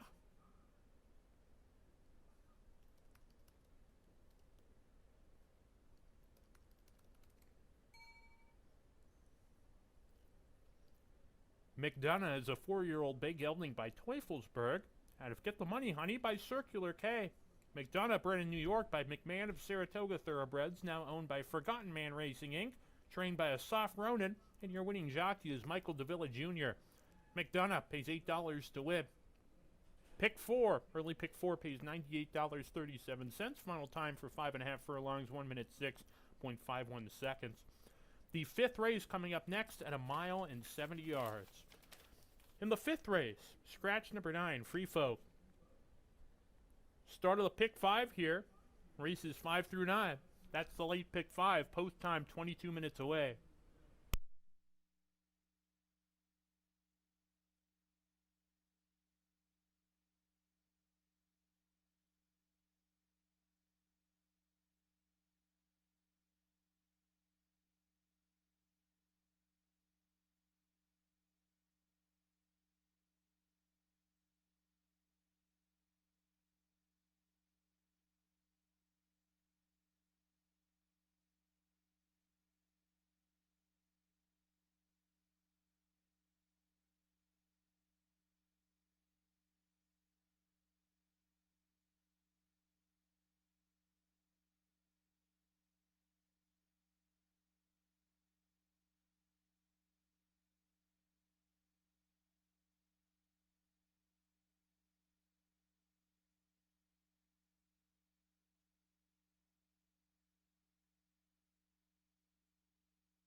Diamond's the post for race number 5. And looking back at the 4th, McDonough finally puts it together and gets a victory. That one usually kind of retreats at the end of races. Today was the opposite. Michael Davila got everything out of McDonough and got the win for SF Ronan. Good turnaround for that horse. All right, 5th race, we're going to start the pick 5. Exacta Tri Super and Daily Double offered. It's an 11-9 claimer, never won to condition. You see who the favorite is, the 4 Venge, and off of his last race, it's hard not to like him at least a little bit. This one's by Gunrunner. Broke poorly, didn't have a great trip, and still almost won the race over upsetter Hey Hey Harry. Couple lengths back to the rest of the field. You look at the prior starts, the horse was claimed for $20,000, was coming off a win, and you could argue that $20,000 maiden is probably tougher than these 2 lifetime claimers, but as long as he doesn't regress off of that race, he's one of the main contenders in here. The 7 is Ollie Can Dance. This is a late runner that's dropping in class from an 11 to 9, and the class relief should help. It's just a matter of getting the pace in here. There are a couple speed types. I mean, you got In a Minute should be the speed of the speed, and then you got Ranger Blues got some speed as well, but Ollie Can Dance would take advantage if it backs up. He's winless at the distance, but has hit the board 4 out of the 6 times. The 6 Connect the Brox gets a better distance, and he's been running okay at the 11 to 9. He's just so at the mercy of the pace and the trips and the sprints because of his running style that he probably wants to go long for the easier competition because he can go long or short. Just the one issue here is it came up a tougher race than the ones that he comes out of, even though he's going to the route. But I think the better distance puts him at least in the mix here because he's at odds of 10 to 1. It might be a nice long shot in race number 5. Exacta Tri Super Daily Double and pick 5 starts in the 5th. Scratch the 9, Free Folk.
And the runners are now on the track for race number 5. This 5th race, $11,000, $9,000 claimers, 3-year-olds and up, going a mile 70 yards. Scratch the 9. Here's the field. Number 1, Socks for Daughters. Stephen Frett, your rider today. Number 2, King Kali. J.M. Rohina riding. Number 3, In a Minute, Joel Cruz aboard. Number 4, Venge. Emmanuel Di Diego in the saddle. Number 5 is Ranger Blue with Luis Perez. Number 6, Connect the Brox. Jeremias Flores atop. Number 8 is Hineni Cabracoa. First mount of the day for him. And number 7, Ollie Can Dance. Kevin Navarro, the rider. That's the field for race number 5. Start of the pick 5. Races 5 through 9, that sequence. Good luck. 4 minutes to post for the 5th race at 1 mile and 70 yards.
Eric, we've got a sold-out crowd here at Finger Lakes today. It's the only man I see in the stands. I mean, look at this. The fence is broken. Weeds. Got a...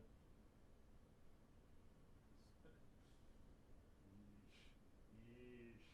Eric, we've got a sold-out crowd here at Finger Lakes today. It's the only man I see in the stands. I mean, look at this.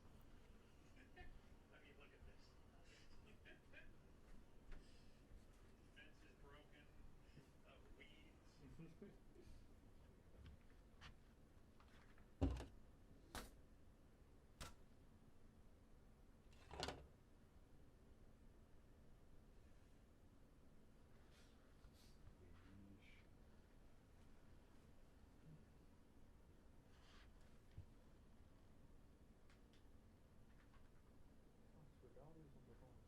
King Conley coming out.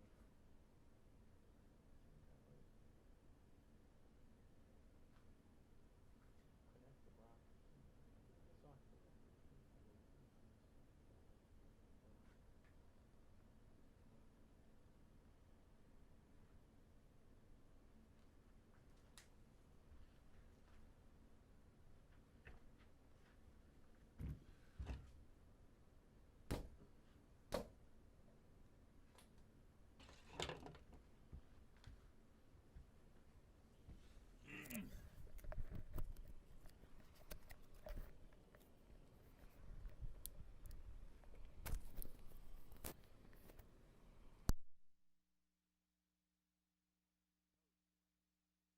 One minute to post. The runners are just at the gate.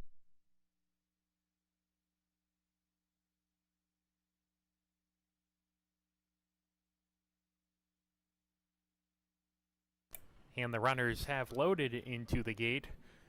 They are loading at the moment anyway. Race number 5 coming up here, folks. Socks for Daughters to the inside post has gone in. Connect the Brox goes in as well. Here comes King Kali in the white. In a minute in the blue cap.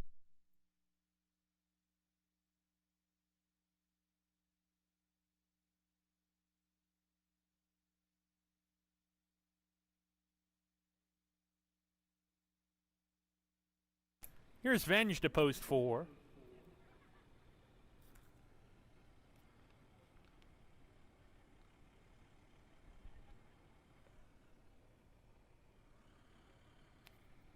Ranger Blue, post 5.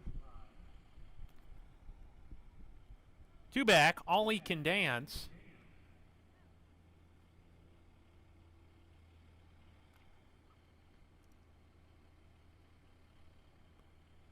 Waiting for Ollie Can Dance to come up to the gate.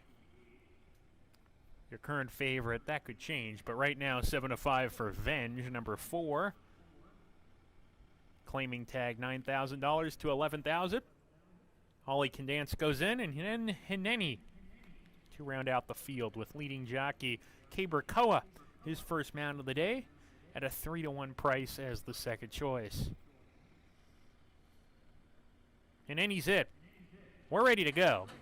And they're off. Sluggish break from Venge. No problems from In a Minute, who strides in front. Hineni takes the second spot. Connect the Brox alongside. Ranger Blue inside of that pair. King Kali in the white jacket 5th as they hit the clubhouse turn. They're pretty strung out. Venge has made up some ground after the slow getaway to run in the 3rd last position. Socks for Daughters is second to last. And Ollie Can Dance can see them all well behind In a Minute, who takes a hold of the bit and sprints to a 4-length lead approaching the backstretch. His rider trying to ration his speed, but In a Minute wants none of that. His very quick strides out, still 4 ahead. King Kali picks up the running in the second spot. Connect the Brox a half length off of him. Gap of 2 to Ranger Blue. Hineni, both runners are together. And then comes Venge, getting closer off a fast pace here, Venge. So he's gotten a good setup as the favorite, and he's kept out of harm's way. Passing rivals, claims 4th. Now the way all joint second is Venge on the move. Approaching the far turn. Big gap back to the 2 trailers.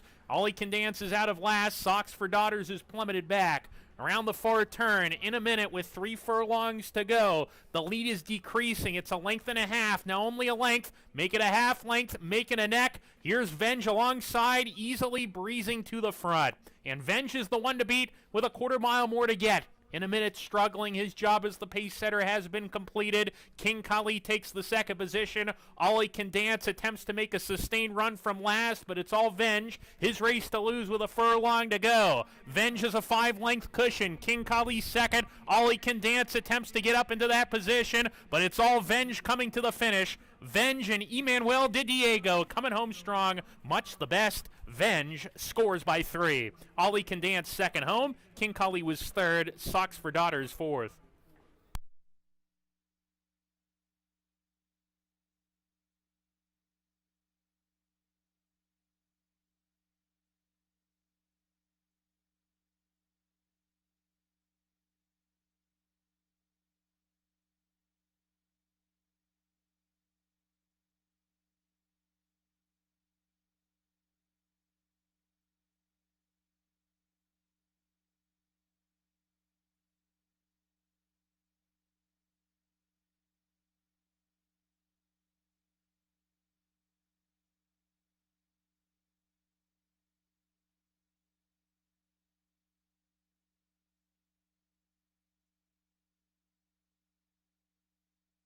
Number 4, Venge was first. 7, Ollie Can Dance second. 2, King Kali third. 1, Socks for Daughters fourth.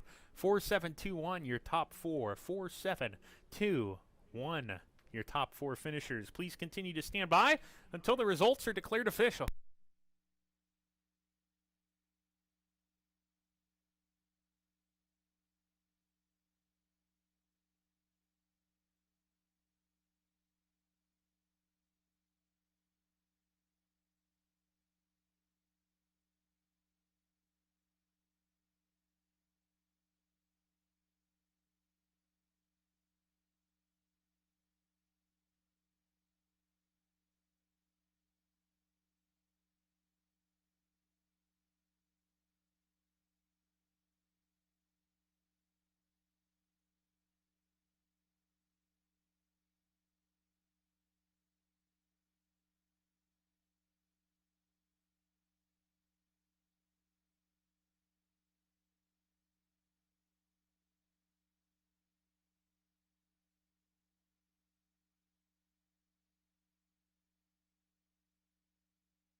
This race is now official. Now in the winner's circle is number 4, Venge, a 4-year-old chestnut gelding by Gunrunner out of Classic Point by Flatter. Venge was bred in Kentucky by Mark Keller, now owned by Gumster Stable, and trained by Ralph D'Alessandro. Emmanuel de Diego, your winning jockey.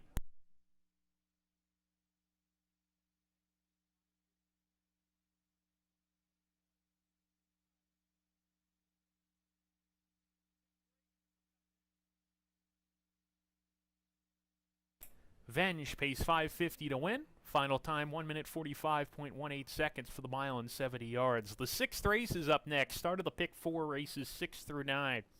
A 6 furlong event coming up in approximately 22 minutes. 22 minutes away from the 6th race.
And the runners are now making their way onto the track for race number 6, a $5,000 claimer.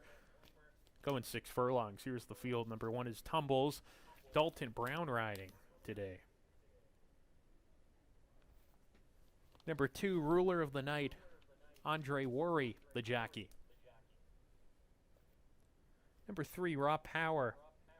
Luis Perez in the irons. Number 4, Necessary and Proper. Cabercoa to do the steering. Number 5, Luna Loca. Jose Baez sports the green silks. Number 6, She Loves to Move. Kevin Navarro in the irons. Number 7, Sweet Tooth Sue. Heeman Harkey has the call. Number 8, Subtle Giant. Emmanuel Didiego looking for another win today. And number 9 is Chassis with Jackie Davis, also searching for 2 victories on the program. 5 minutes to post for race 6, start of the pick 4, races 6 through 9. Good luck.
1 minute to post until race number 6. Ladies and gentlemen, 1 minute to post. Start of the pick 4 here.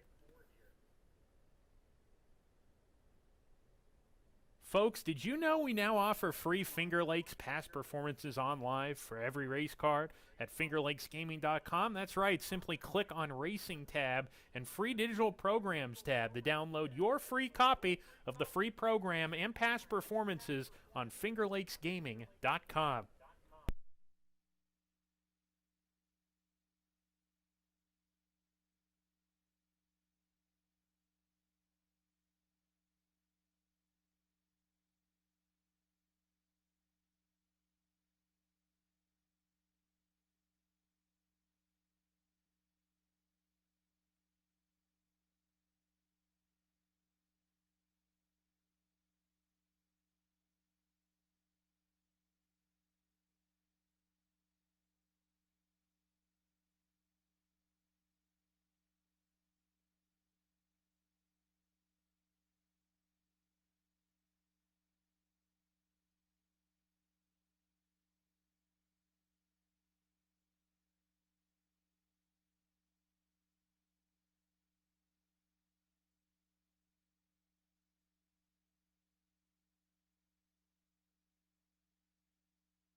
And the runners have now reached the starting gate. It's post time for race 6. Start of the pick 4. Tumbles to the inside post. Working with him to go into the gate. Tumbles is in, just about.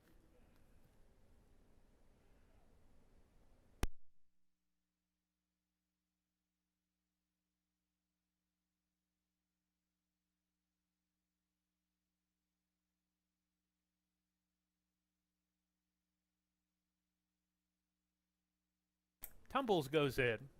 Ruler of the night post position 2. Raw Power walking up to the gate. Necessary and Proper in the white jacket.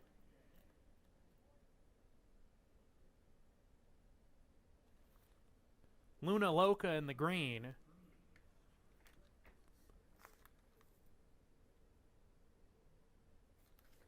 She Loves to Move.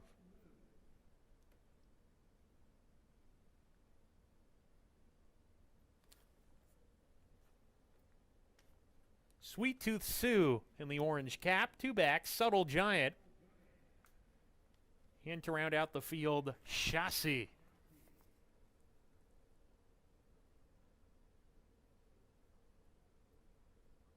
We're ready to go.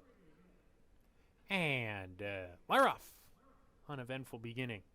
Ruler of the Night gets the first call of the race, is up on the pace with Necessary and Proper. She Loves to Move, easing off in a good stalking position, running in third. Subtle Giant to the outside, and Tumbles is down inside of that pair, about 3 lengths off the pace. Another 2 lengths to Sweet Tooth Sue. Luna Loca back towards the third last position alongside of Raw Power, and that leaves Chassis to trail the field as the 9 runners charge into the far turn. On the lead here on the inside, Ruler of the Night, head in front, Necessary and Proper right there pressing. A half length to She Loves to Move, and Subtle Giant parked 4 wide, making a move towards those front runners around the turn. 4 runners on the lead lineup, and Tumbles is right behind that quartet, trying to get off the fence at the quarter pole. Sweet Tooth Sue, in the meantime, she's going to cut the corner off the turn. Even deeper, Luna Loca is parked about 7 or 8 paths off the rail, but Luna Loca is mounting a challenge on the far outside. Luna Loca grandstand side up to take on She Loves to Move, who has pushed past the early leaders, and these two are going to decide it. Luna Loca out finishing She Loves to Move in the final 100 yards,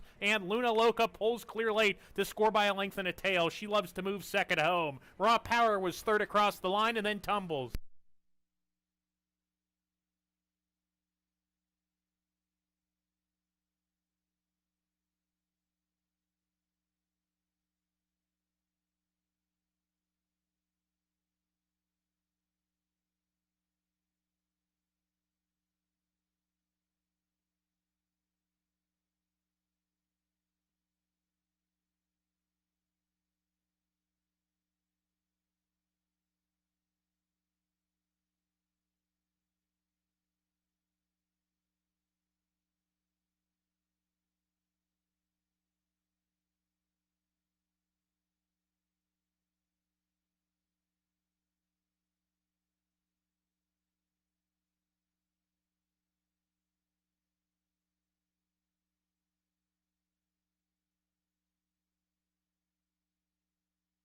Unofficial result, the winner number 5, Luna Loca.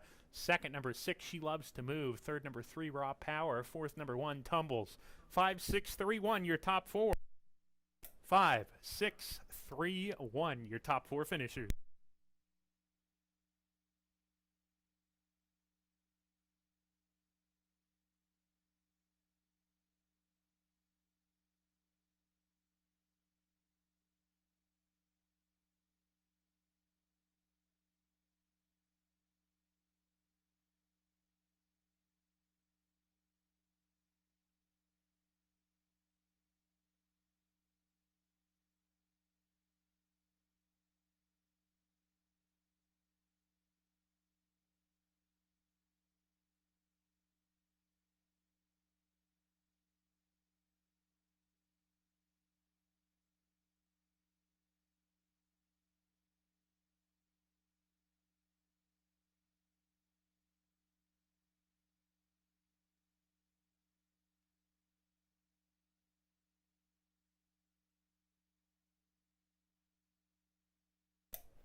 Now in the winner's circle is number 5, Luna Loca. A 4-year-old bay filly by Malibu Moon out of Sweet Love by Any Given Saturday. Luna Loca was bred in New York by Joe Fafone, now owned by Ashley Lilly and trained by Dana Saul. Your winning jockey, Jose Baez. Final time for 6 furlongs, 1 minute 13.80 seconds. This race is now official. Luna Loca pays $8.20 for the win. The third last race on the card, that's race 7, is up next. Scratch the 2, Devious Banker. A field of 8 going 5.5 furlongs in this starter optional claimer event. And we have 25 minutes until race 7 at 4:04 p.m. 25 minutes until the 7th race.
We do scratch the 2, Devious Banker.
And the runners for the 7th race are now coming onto the track. Scratch number 2, Devious Banker. This is a starter optional claimer going 5.5 furlongs. Here's the field. Number 1 is Lost in New York. Manuel Aguilar riding today. Number 2 is Scratch. Number 3, Martin Kelly. Jackie Davis, the jockey. Number 5, Father Walsh. Rafael Rohina Jr. in the irons. Number 6, In Sky We Trust, Luis Perez, the rider. Number 7, Sutton Breeze, Carlos Camillo has the ride. Number 8 is Nutsy, Cabracoa in the saddle. Number 9 is Sig Alert, Andre Worry atop. And rounding out the field is number 4, Old Man Winter, warming up on the first turn already with Michael Davila Jr. 5 minutes away from race 7, start of the late pick 3. Good luck.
1 minute away from race number 7. Make your plans, everybody, to be here at Finger Lakes on October 21st for our biggest racing card of the season on tap, the $200,000 New York Breeders' Futurity, featuring the Empire State's Best 2-year-olds, the $50,000 Jack Betta Be Right Stakes, and the $50,000 Genesee Valley Breeders' Stakes also on this program on October 21st.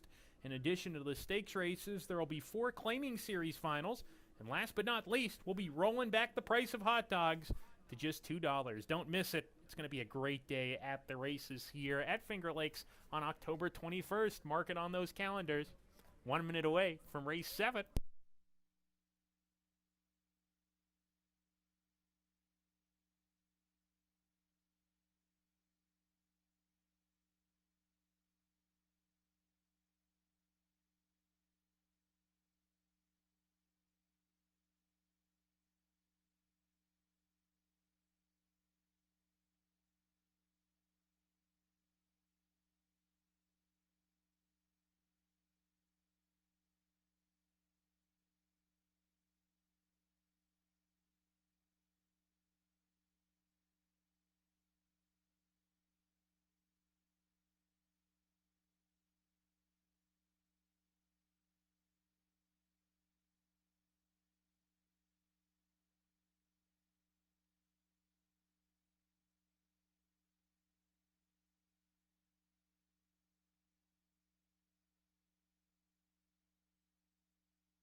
And the runners have now reached the starting gate.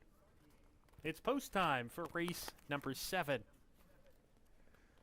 A field of 8 signed on here. Lost to New York in the red jacket, the first one to load. Martin Kelly coming up post 3. Old Man Winter, post position 4, about to step in next in the big white plays.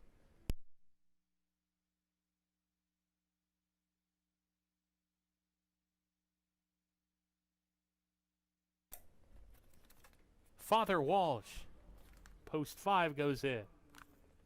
In the Sky We Trust in the white and black.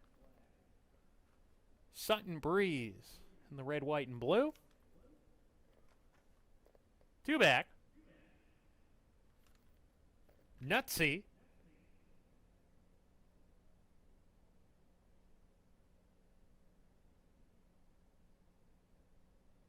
And to the outside, Sigalert.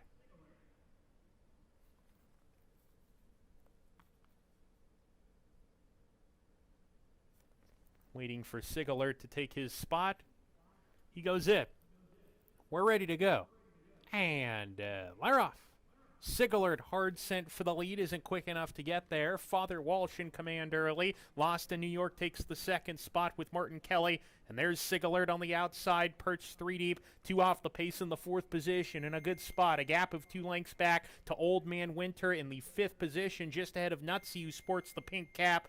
Second to last in Sky We Trust, and that leaves Sutton Breeze to trail the field 7 lengths behind as they hit the far turn. Father Walsh in control here with 3 furlongs to go, gets to the fence and strides a length and a half in front of a trio. Sigalert in the 3 path making up some ground. Now he joins second, Lost in New York, shaken up, and between them is Martin Kelly. 2 back to Old Man Winter. Nutsy being asked to get going, needs to pick it up with In Sky We Trust, who gets to the outside for the stretch drive. Sutton Breeze was caught deeper down the stretch here. It's still Father Walsh. Father Walsh, 2.5 lengths clear with a furlong to go, but coming with a big burst is In Sky We Trust. And In Sky We Trust, like a rocket, hits the front, draws off. In Sky We Trust with a big effort. Photo for second. Sutton Breeze in the middle of the course, involved in the photo for second with Father Walsh. And then Nutsy, who was 4th across the line.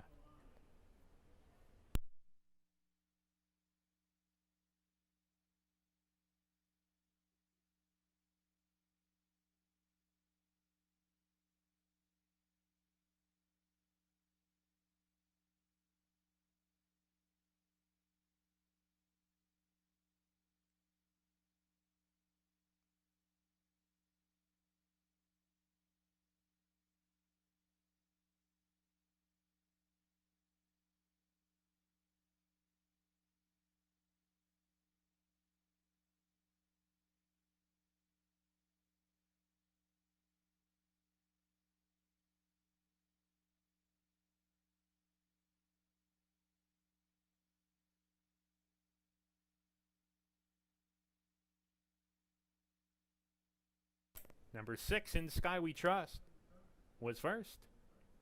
Photo finish for second and third, waiting on the placing for fourth as well. Please continue to stand by until the photo finish results have been posted and the race is declared official.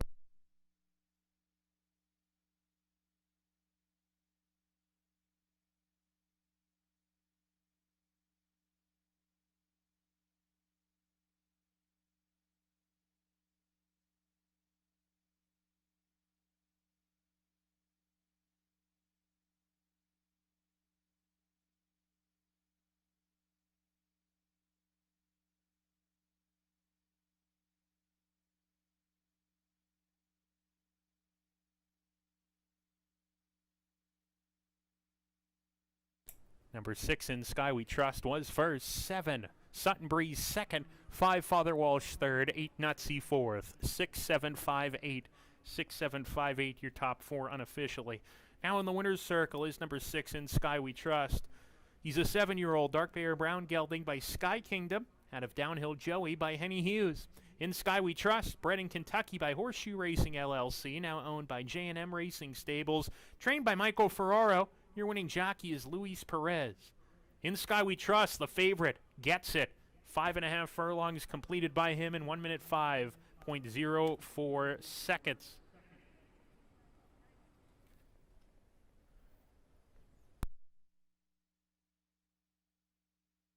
This race is now official. $3.90 the payout for number 6, In Sky We Trust, for a $2 win investment. The 8th race will be next on the card. The penultimate race on the program. A field of 9 signed on here. Scratch number 9, Gunman. 23 minutes until race number 8 in allowance. Our feature, another sprint race coming up. Post time 23 minutes away.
All right, 10 minutes to post for race number 8. Really good looking performance by In Sky We Trust.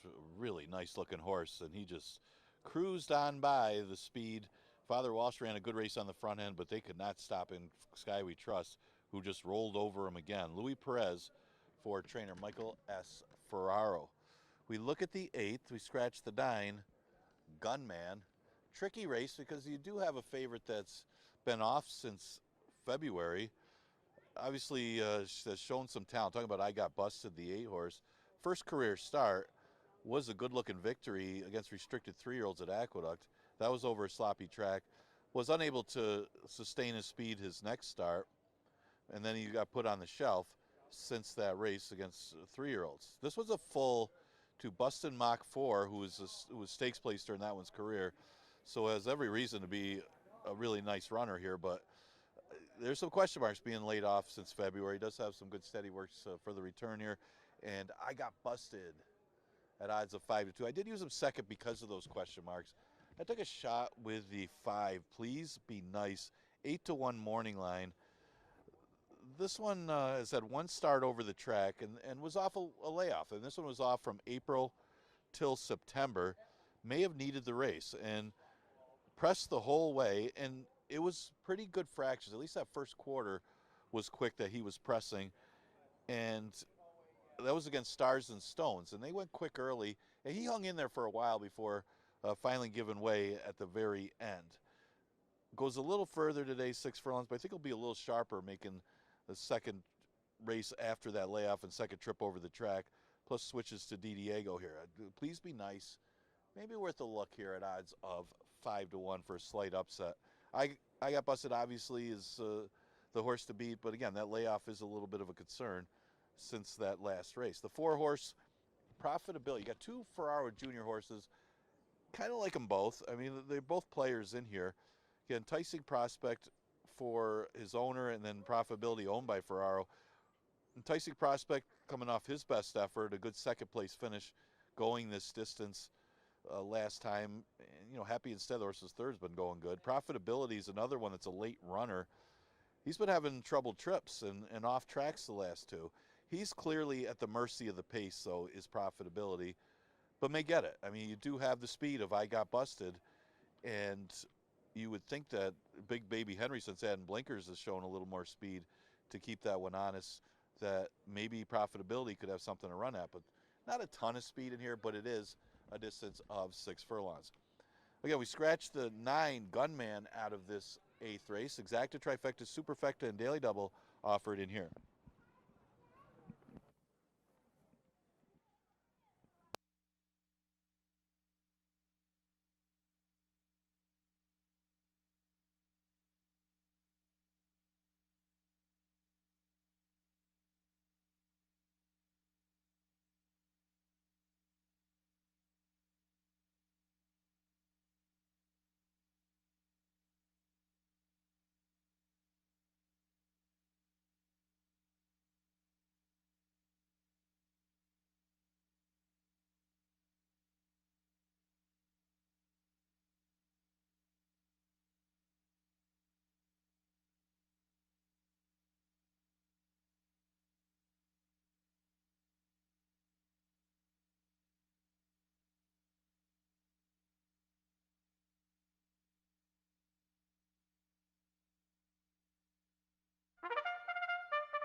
And the runners are now on the track for race number 8, an allowance for 3-year-olds and upward, going 6 furlongs. Here's the field. Number 1, Joe West, Kevin Navarro riding today. Number 2, Big Baby Henry, Heman Harkey with the ride. Number 3, Enticing Prospect with the meet's leading rider, Caber Koa. Number 4, Profitability, Luis Perez in the irons. Number 5, Please Be Nice, Emmanuel Diego atop. Number 6, Gold Templar, Stephen Frett with the ride. Number 7, Sharp Playboy, Jackie Davis, set to navigate. Number 8, I Got Busted, Jeremiah Flores in the irons. Number 9 is Scratched, and number 10 is Perno with Andre Worry. 5 minutes to post for race number 8, the penultimate race on the card. Start of the late daily double, our feature race 2, and allowance going 6 furlongs. Good luck.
1 minute to post, ladies and gentlemen. A reminder, Finger Lakes is now offering an incredible 8% rewards on your Finger Lakes wagers. Simply wager $2,500 per month on racing from Finger Lakes to receive this offer. New customers receive a $50 sign-up bonus once they've wagered $100. Everybody's talking about it. FingerLakesBonusBets.com. You play, we pay.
And the runners have now reached the starting gate. It's post time for race number 8.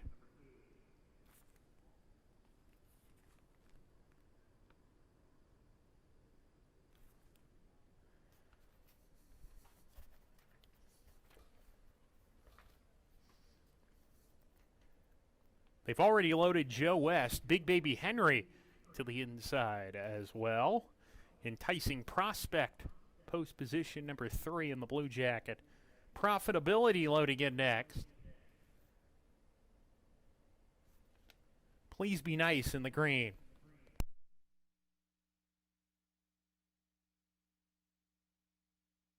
Gold Templar.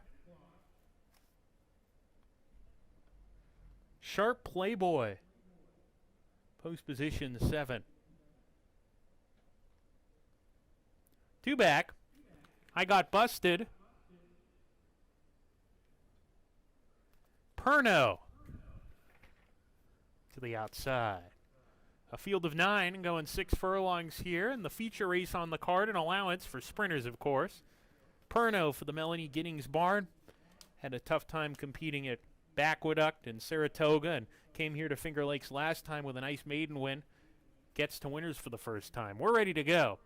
And they're off. Profitability stumbled at the break and is towards the rear of the field after that. Please Be Nice up close. There's a wall of horses there, though. Enticing Prospect, Big Baby Henry. Also, I Got Busted in the pink cap. In fact, I Got Busted snatches the lead down the backstretch, a length in front of Perno, who takes the second spot. Big Baby Henry is third. Please Be Nice in the 4th position. Green Jacket running 4 off the pace with Sharp Playboy. Enticing Prospect was prominent early, is now in mid-division, 5 off the lead. 3 back to Joe West. Gold Templar alongside of him, and Profitability can see them all with 3 furlongs to go. I Got Busted strings them out, leads by about a length. Perno all in second. Big Baby Henry attempts to move forward on the fence. There's room on the inside if he's good enough. But I Got Busted let it out a notch right as I say that. And I Got Busted opens up 2 coming off the turn. Big Baby Henry switching outside. Here comes Enticing Prospect down the center of the track with big strides. It's now I Got Busted. Needs to deal with Enticing Prospect,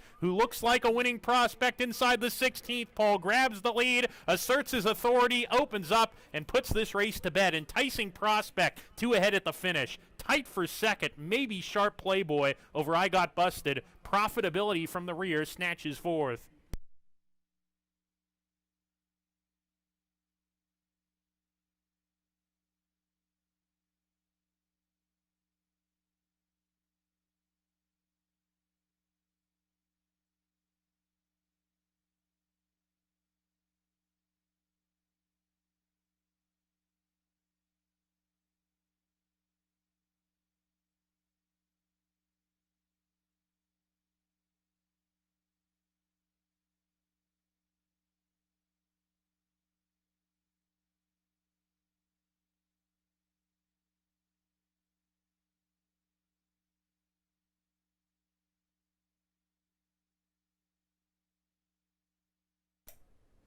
Number 3, Enticing Prospect was first, photo for second and third, also waiting on the placing for fourth.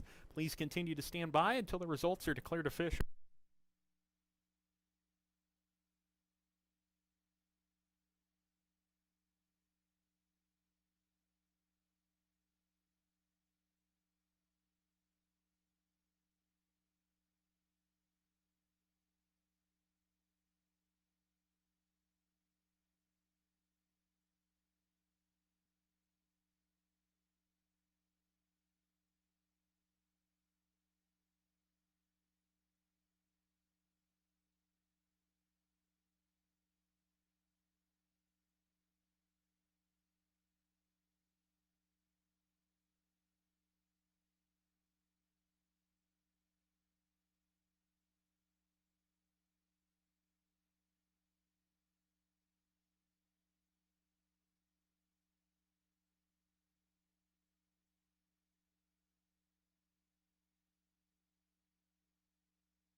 And this race is now official. Now in the winner's circle is number 3, Enticing Prospect. 3-year-old bay gelding here by Enticed out of Ferrito by Suave. Enticing Prospect, a New York bred here by Sandy Glen Stables, now owned by Sandra Vardine and trained by Anthony Ferraro. Cabracoa, your winning jockey. Running second was number 7, Sharp Playboy. Third, number 8, I Got Busted. Fourth, number 4, Profitability. Your top 4 finishers, 3, 7, 8, 4. Enticing Prospect stopped the clock in 1 minute 12.74 seconds.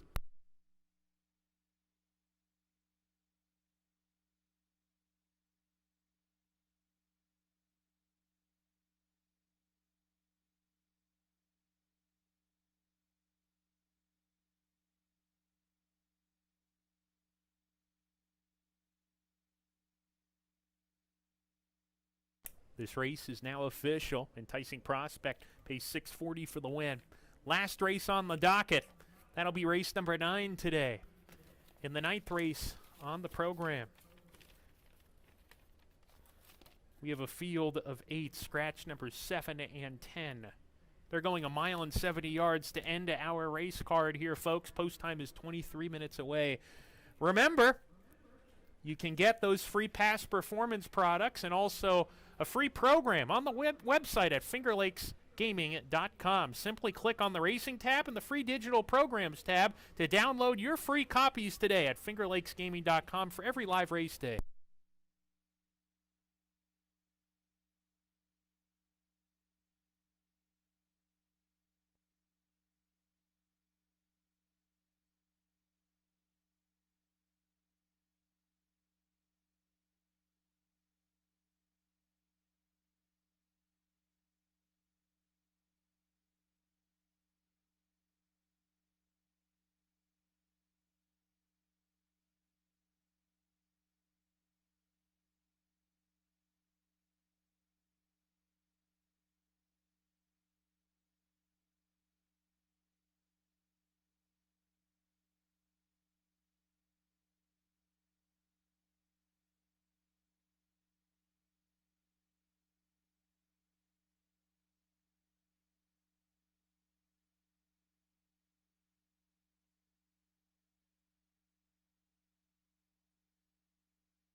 All right, getting ready to conclude this Monday card with race number 9. 8th race won by Enticing Prospect, one of the best names, of course. Kiberkoa for M. Anthony Ferraro. Good looking performance as the speed backed up to him. Last race on the card. Just a reminder, we continue 1 o'clock first post till the end of this week. Then we go back to normal. And looking at this $5,000 claiming race, it's a never won 3 condition. Yeah, a pretty competitive race to finish it out. We got 8 betting interests. And, of course, the scratch of the Lucky Mucho Man and Bottomless Refill. I guess the Bottomless Refill would have played in here. But I'm going to lean towards Poppy on Ice. This one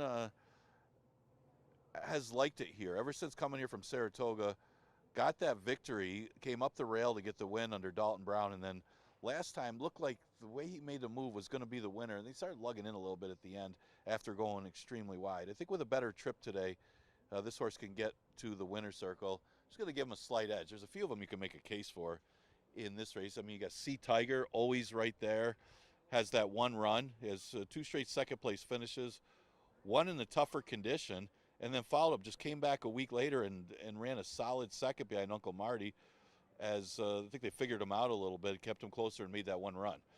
Probably the same type of trip here. His numbers are better than most of the horses in this field. Question is, does he want to win? Now, Over the Cap had to change tactics a little bit last time because there wasn't much speed in the race, so Raylu was forced to be a little more aggressive, and then trying to win the race, he ended up fading a little bit. So I would expect them to go back to normal and sit back a little bit and try to make a run this time. And this horse plays. I mean, the last couple starts haven't been as good this year, but it's his 3rd start off the layoff. Again, had the excuse of changing tactics last time. I think this horse is ready for his best effort, and that could put him right there against this field. The other one I thought might have an outside chance, Adil Khan has the 8 Raw Courage. This one drops in class to 5,000. It's not like he's that badly beaten at the 11-9 level. Stretched out last time to the mile, and it wasn't like he was that badly beaten against a tougher 11-9 field. So should appreciate the class relief. Good luck to former jockey here, Adil Khan. So that's some of the contenders for the last race on this Monday card. Exacta, Trifecta, and Superfecta offered in race number 9.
And the runners are now making their way onto the track for the last race today, a $5,000 claimer.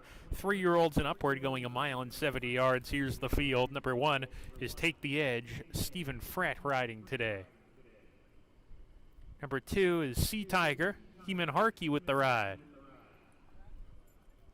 Number 3, Poppy on Ice, Dalton Brown with the call. Blacksmith Strong is number 4, Kevin Navarro aboard. Number 5, Nemo's Fortune, Jose Baez looking for his second win today. Number 6, Over the Cap, Luis Perez, the jockey. Number 7 is Scratch. Number 8 is Raw Courage with Michael Davila Jr. And number 9 is Reunion Tour with rider Nazario Alvarado. 4 minutes until race number 9. This is the finale, ladies and gentlemen. A field of 8 going 1 mile and 70 yards. Good luck.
1 minute to post. 1 minute.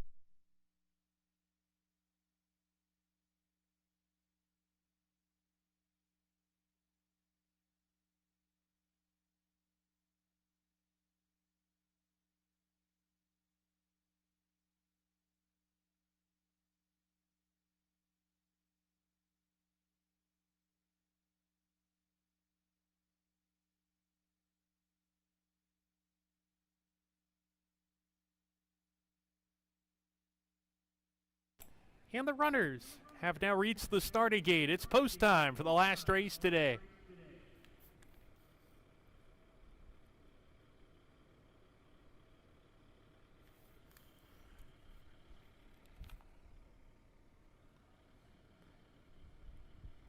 Take the edge to the inside post. Sea Tiger in the white jacket.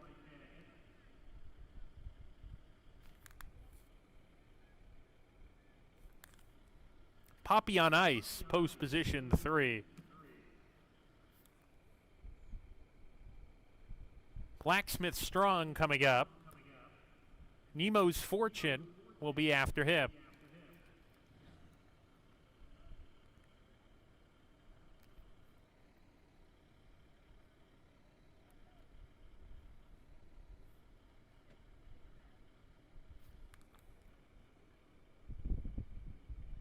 They've backed out Poppy on Ice.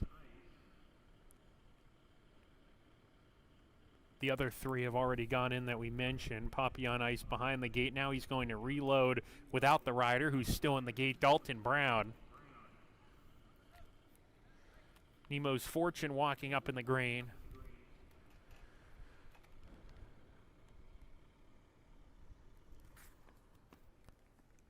Over the cap. Post position, number 6. 2 back. Raw Courage. Into the outside, Reunion Tour. More racing tomorrow, ladies and gentlemen. First time, 1 o'clock. We'll see you then. For now, enjoy this nightcap. We're ready to go. And Larough in the finale. Blacksmith Strong up on the pace. Nemo's Fortune with him. These 2 right together here. Take the edge in the 3rd position early. Raw Courage, a joint 3rd approaching the turn. Reunion Tour caught deep as they corner. Poppy on Ice between horses now. A length back to over the cap towards the back. Sea Tiger just past him to race in the 2nd last position. Just 5 lengths from first to last as they approach the backstretch run. Not a great deal of pace here. And Blacksmith Strong is on the pace. Now, moving up is Raw Courage to come up and challenge that front runner. He's a little bit eager off the slow tempo, and he's a neck behind Blacksmith Strong down the backside. Nemo's Fortune wedges himself between that pair. 3 runners right together, 5 furlongs remaining. 2.5 back to Reunion Tour. Already niggled along a little bit here. Aggressively ridden in the 4th position, just ahead of Take the Edge. Poppy on Ice a half length off of him. Another length to Sea Tiger. And over the cap is dropped to the rear as they hit the far turn. Blacksmith Strong, half length edge. Nemo's Fortune a clear 2nd. Raw Courage got a little bit of a breather at the half-mile marker. Now he's coming on again 3 wide. 2 back to Sea Tiger off the rail. He's past rivals. In fact, he's a joint 4th with Take the Edge, who saves ground on the turn. The others needs to pick it up. Top of the stretch. Nemo's Fortune between horses has the lead. Blacksmith Strong has dropped anchor. Raw Courage alongside of Nemo's Fortune at the top of the lane. Nemo's Fortune still with a narrow lead. Raw Courage switches lead his ass for his best. And now Raw Courage takes command with a furlong to go. Take the Edge on the outside, attempting to pull off a mild upset. Here he comes, Take the Edge. Take the Edge and Stephen Frett after Raw Courage and Michael Davila Jr. Here comes the line, tight, very tight. Raw Courage on the inside, stubborn, involved in the photo with Take the Edge. Then Nemo's Fortune and Sea Tiger. Photo to decide it in the finale at Finger Lakes.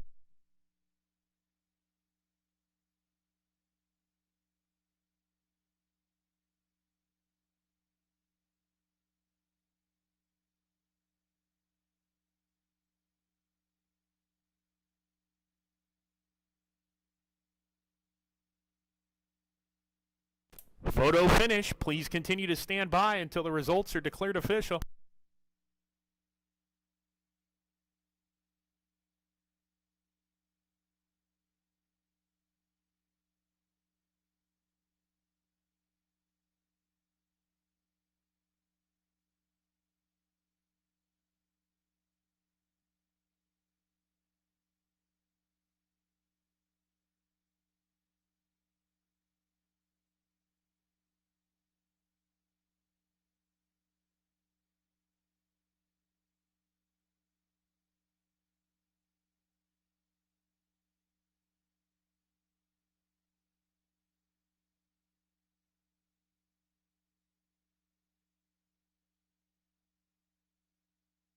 Number 8, Raw Courage, got the nose down. He was first. Number 1, Take the Edge, was second. 5, Nemo's Fortune, third. 6, Over the Cap, fourth. 8156. Your top 4 finishers, 8156. Please continue to stand by until that result is declared official.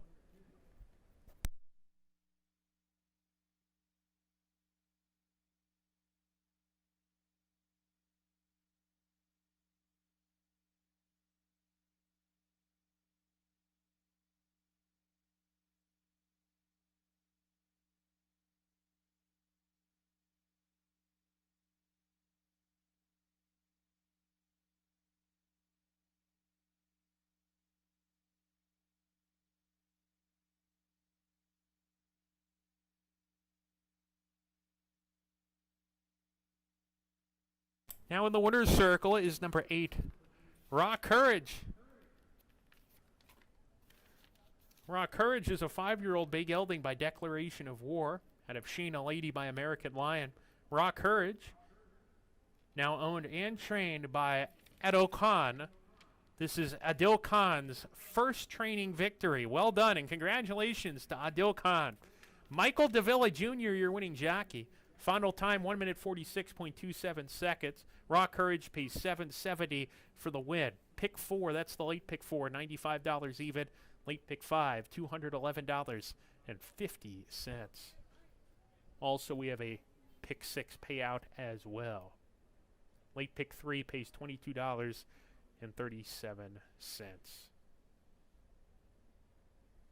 We do have a pick 4 and pick 5, no pick 6 payout. That's my bad. My apologies there. We just got pick 4s and pick 5s. So the late pick 4 paying $95 even. Late pick 5, $211.50. Ladies and gentlemen, live racing resumes tomorrow. Another program here at Finger Lakes Racecourse. First post is 1 o'clock. Looking forward to that. This is your substitute announcer, Matt Dinnerman here, filling in for Anthony Stabile. We hope you had a great day tuning in. And when you go home, wherever you may be, please make sure to get there safely. Have a great rest of your Monday night, folks, and we'll see you tomorrow. Remember, this replay sponsored by Finger Lakes Bonus Bets. You play, we pay. Until next time, may your dreams be winning ones, and may those dreams come true. Keep living the dream, folks. Good day.